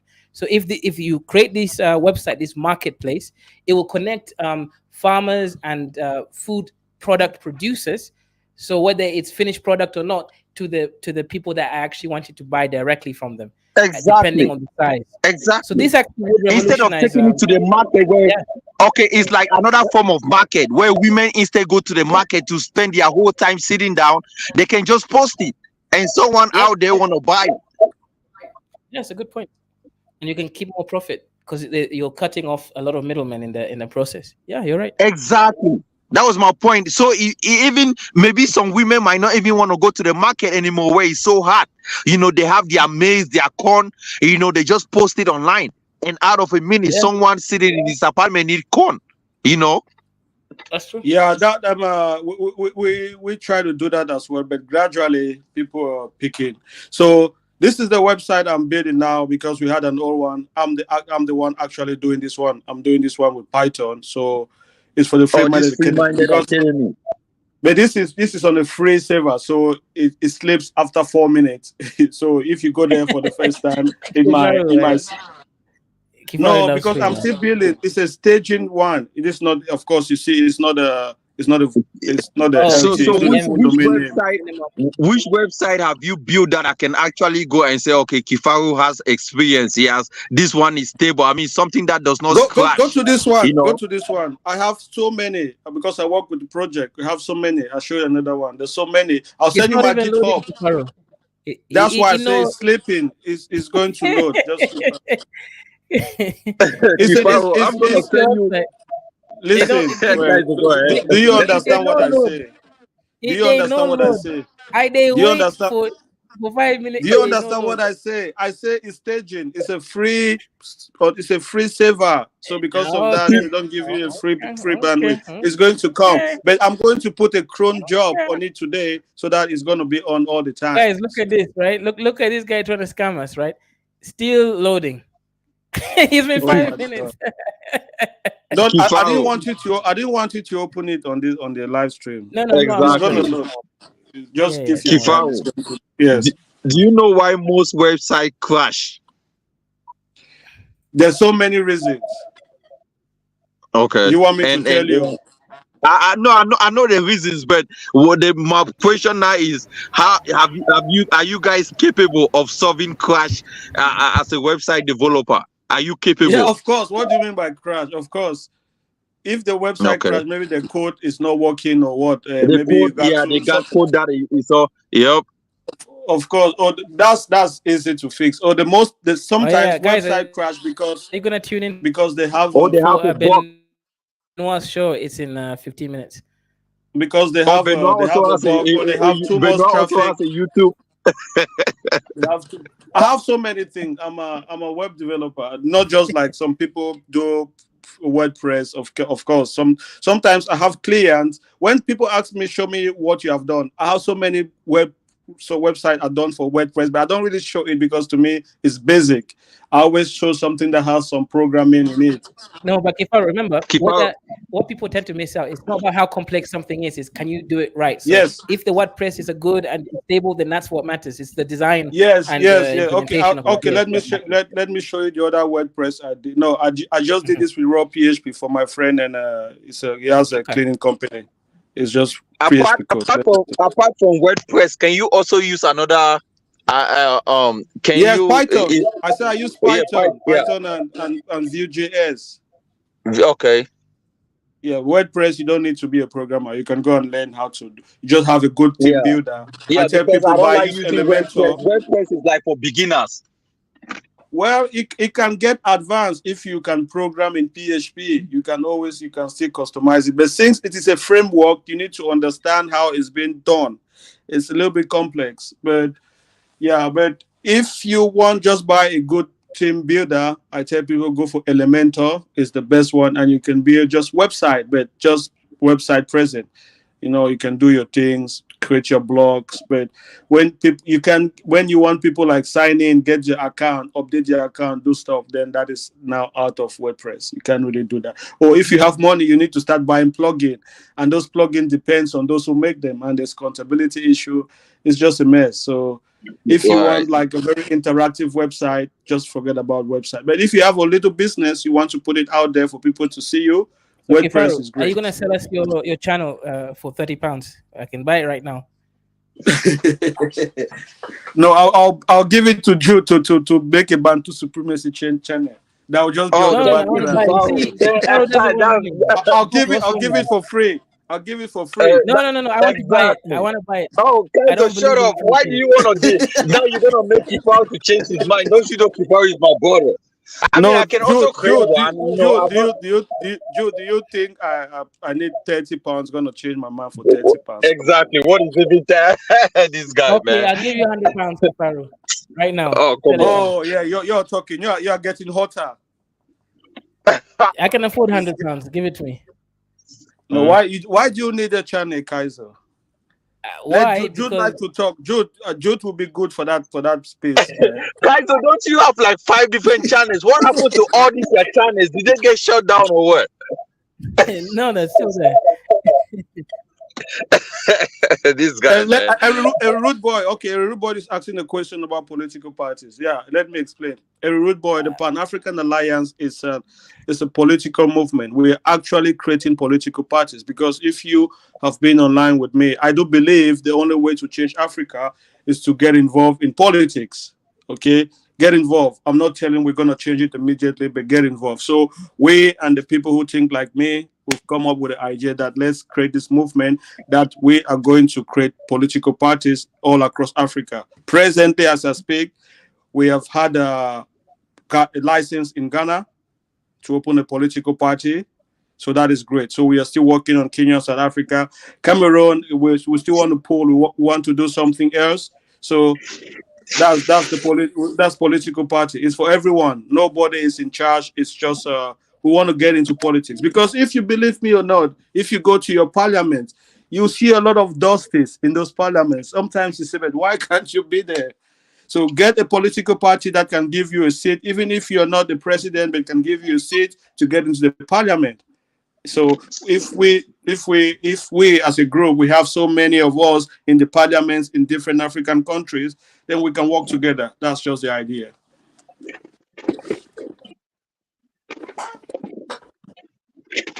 So, but Yeah, we Kifar, have that's a good. people already like trying to they're saying we're being sponsored by it. So, well, it's crazy already that we're being sponsored by Russia.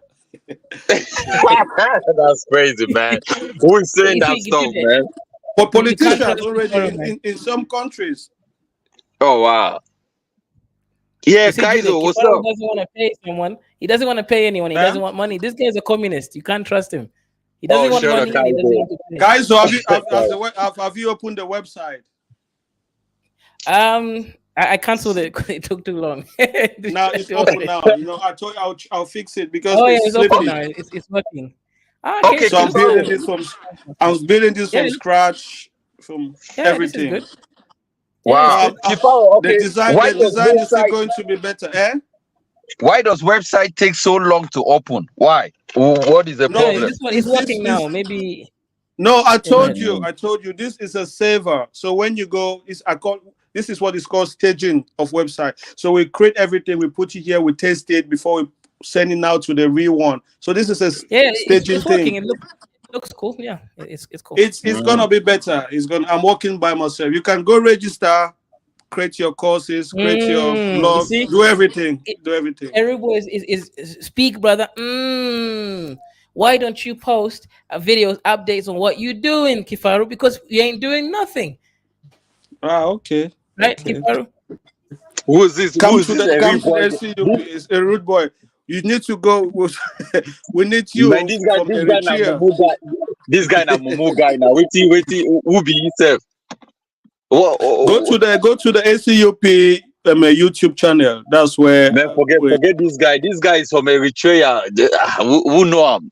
What a real rude boy or whatever. I want to make a course. I'm going to teach people Python programming for web development.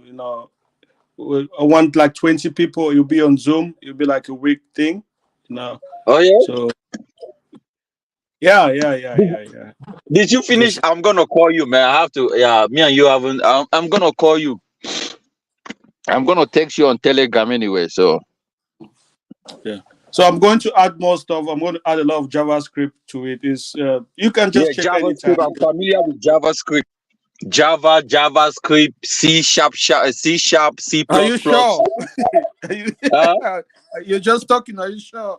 C# No, is I'm hard, not man. familiar with all the programming. I'm familiar at least with JavaScript and Java. That's it. You mean you just know them?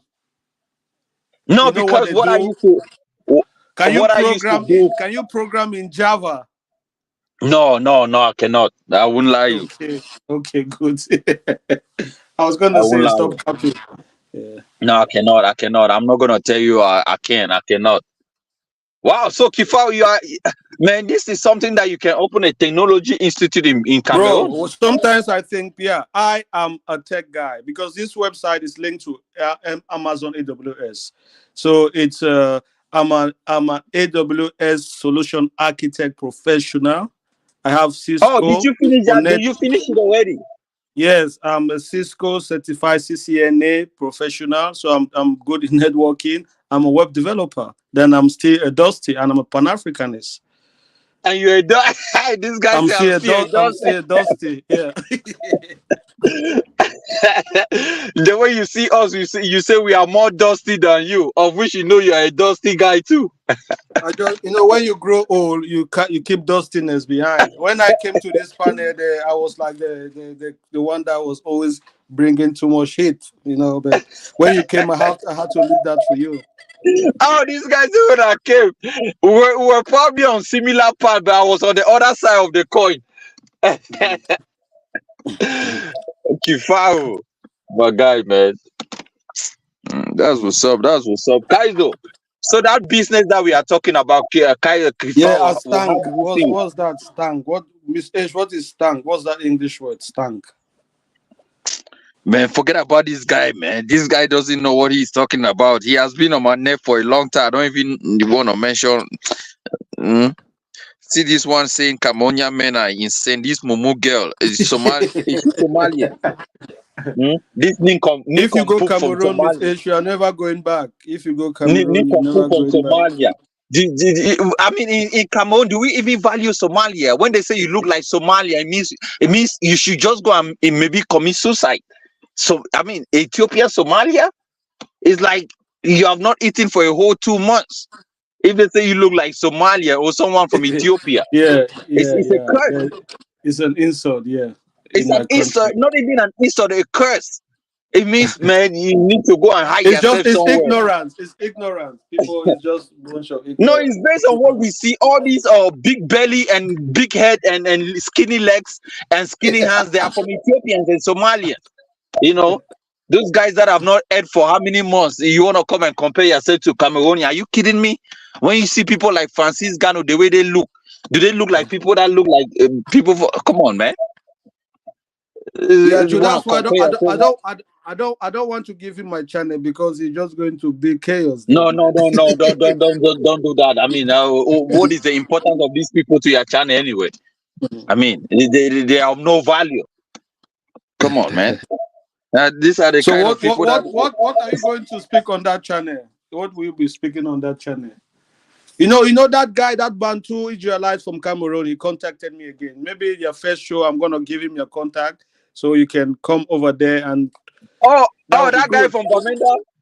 Yeah, he contacted me. So if you want, I can link you with him, then you go back on the channel and you put the show and you start from there. Yeah, we're gonna talk. These people on YouTube, they like content like that. Anything that is controversial. You stop being dusty. I might wanna be more dusty and become the Bantu supremacists again and clean out all the Somalian to the backyard. Oh man, YouTube used to be fun, man. Kifao, that's nice, man. I like the progress. I like, are you in Italy now or are you still in the UK? I'm UK, but April I'm going to Cameroon. How long will you be in Cameroon? Yes. I don't know. I'm not gonna lie. I don't know, but it's at least 2 months. Well, so when is the political? When is the presidential? It's 2025. What year is it? Is it what? Yeah, what month is it? I don't know. Maybe like it's I think that's that same time. I'll check. It's 2025. So are you guys planning to do anything, or president that guy Pobia is still running? Bro, you know that. Do you really think someone can defeat Pobia, me and you? Of course no. He just needs to die. Because I heard they say he's still gonna run. I don't care, man. You know, it doesn't matter. What's all this? Oh, one man, mute your mic, man. You are the one with all this noise in the background. What you mean was all this?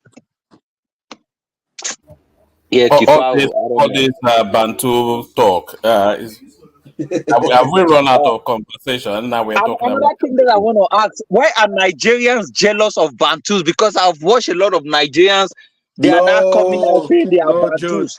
Nah, come on, man. How you say that? No, but some of them are claiming Bantus now. I'm like, what the heck? Nigerians weren't claiming Bantus before. They were claiming Israelite or the Jews. Now they are now claiming Bantus. I'm like, what? I've never known of Bantus being in Nigeria or whatever. You know. Now I wanna make one man to talk, man. another crazy guy talking about how Yoruba this Yoruba. Yo, Kifao, man, that pay need some kind change where boy. I know lie you. Yeah, pay need change. But now they will fit change pay now. Boy, that pay person will take over power next time now, boy. Me say he need for clean that house well. Yeah, challenge there not easy because all man the winner, the man will canna for the all my power will go now for you. Come on, this swap. Boy, and at the same say the Third Republic need for change here because all the dumb and see if it's small Ivorians they talk down on we massa. You not going for be so. That's true. More development, all thing they on massa. Nothing, no the worker. Hey, boy, pay need some kind change where all man get for that kind change where Chinese people they introduce away they need for the young men and we baton. Yeah, Miss H, I'm free. I'm holidays. You know, the white man has set me free. You know, when Christmas holiday till the 4th of January, so I can stay on YouTube as long as I want. You know, but I still get paid, so don't think I'm not get paid. I stay at home, I get paid. Don't worry. Ringa, he come on us pay na Somalia Somalia, yeah. He based na for side for na pay day. America. Oh, England. Well, I don't know. Mistake probably UK. I don't know. Actually, because she is always online 24. She's always online 24/7. I'm sure she need a honey guy on this panel or something. I don't know. You know. Anyway, man. So if I have 10 people who are interested, I will teach you guys how to be from zero to professional on IT, web development, and AWS. If you can have 10 people, I'll teach them. Oh, really? Give me 2 months. Yeah. We'll make a Zoom call. We'll make classes on Zoom, not just online. Like, I'll teach you guys, and you can get AWS certification. And 4 months, you'll be professional. You can get your own company, create a job, and make money. I'm serious. I'm not just copying. Oh, I'm down, man. Post it on the Telegram. Get more people. Making noise today. Yeah, I'm going. One man, you hold on. We are talking business right now. Hey, why don't you just hold on? Kefaru, why don't you work Yes. with Kaizo? Do a master class on that, from dummy to professional, and then have it on the platform for people to use it as a study thing. So do a master class with Kaizo, and then that just sits on the platform. To me to record it. Yes, that's what a master class is. Okay. That's the thing with recording stuff. Okay. So we mean, what do you mean like with Kaizo? So I teach I teach Kaizo, then he records it. No. Kaizo will Kaizo can be the dummy, and then you can use it to do like a walkthrough, and then Okay. that is recorded, and then that stays as a video on the platform. Well, if people are interested, I'll tell you what I'm telling you now. I know people pay almost 6,000 for them to study all that. I've taught some people, 4 of them, and they're so happy they passed your certification. But they had to pay me. But I want to do this for Pan-Africanism for free. For my free time. Because I want to help people. Yeah, so do it and stop there. Don't jibber jabber. Just do it. Don't start patting yourself on the back yet. Do it. Okay, if Kaizo is available, we'll make a program. I'll make my timetable. This time we do this, and he can put it on his channel. When no one is there, he can just put it. Then people can watch and learn from it. If that's what you're talking about. Yeah, but you already say Zoom, man. Anyone that is interested can get to Zoom. Come on, that's common sense. These are major topics. Yeah. We can start with AWS and simple web development to advance. AWS is a skill that is really, really needed now. People want it so much. So is that solution is that solution architect in okay, is that what you're gonna be teaching? Yes, there's 3. The solution architect, there's a DevOps engineers, then there's a system administrator. The 3 of them. But the most simple one is too, man. DevOps is programming. You need to have a little bit of programming back end, but it's okay. We can still. It's just you spend more time, but you can start with they call it a cloud practitioner. If you do your cloud practitioner, then you can move to solution architect.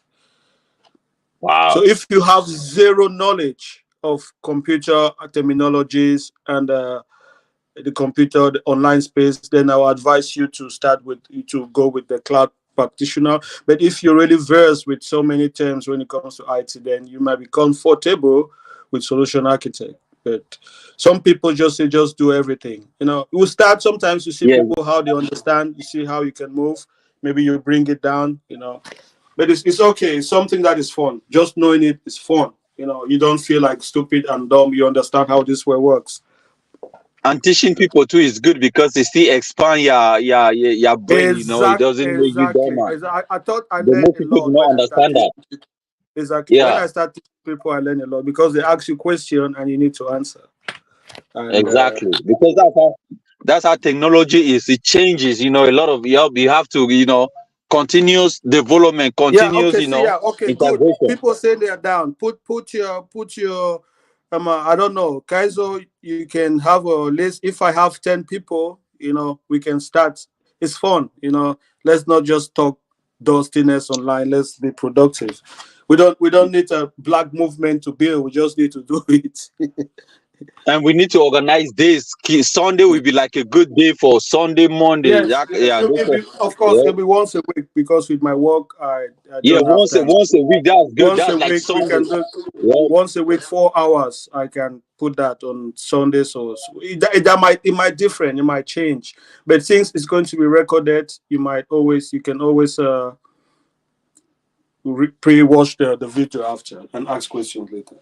I'll be very happy to teach this stuff. Is something valuable. I'm down, man. Are any of these guys on Telegram? If they're on Telegram, then we can go ahead and that's a good one. Maybe we have a Telegram group for that. That is a good idea. A Telegram group too, where we can be sharing a lot of different ideas of what we are learning, Mm-hmm. Okay, so that's fine. So if people are interested, you're there. I don't know what's Ontario. Ontario is there. So that's just 2. I just need maybe 10 more. No, sorry. I said 5. 3 more. Then we'll make a program. Then we work on it. Right. So do you have like a roadmap? Do you have like where are you starting? I have already something that I used to teach people. Okay. All right. That's nice. That's good, man. Very intelligent. You know. That's good. That's good. I have my friend. He told me come to Canada. You're going to make a lot of money, man. I told him I'm Pan African. I'm going to Africa. He said you're crazy. I said yeah. Yeah, Canada, man. Hey, look, man. Find me any chat for that play one kind of task. Yeah, man, come marry to Me give can play number. get okay. How much you Yeah, asking? I need quick money. If he get dough, he How want much? come How be much? to How much? How eh? much? How much? How much? Uh, Boy, yeah. Top If figure, he get no. You dough, say figure. Come figure. because 20 baton for a task here. The person don't only be here where they take 20 baton, but the person will never enter here. You know, that kind 25-30K baton, man. I do plenty. Anyway, I go talk. That do too But much. if he dey yo, and na investment, no, you can't make 1 year, you don't only get because me I be citoyen. I know. Yeah, I can't do you mariage one time. You want be 3 months, or no be even marriage. I can't tell you say you do fiancé that kind of thing.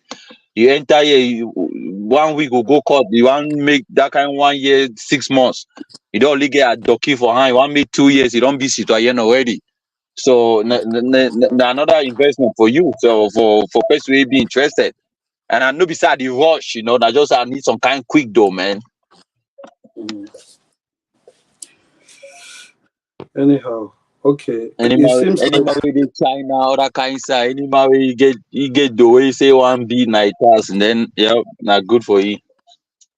Miss Ash, I think I don't know, Zoom, YouTube, I think Zoom is made purposely for things like that, for No, teaching. Zoom is good. Yeah, of course. Yes, Zoom where people YouTube can is call like in. mostly for streaming.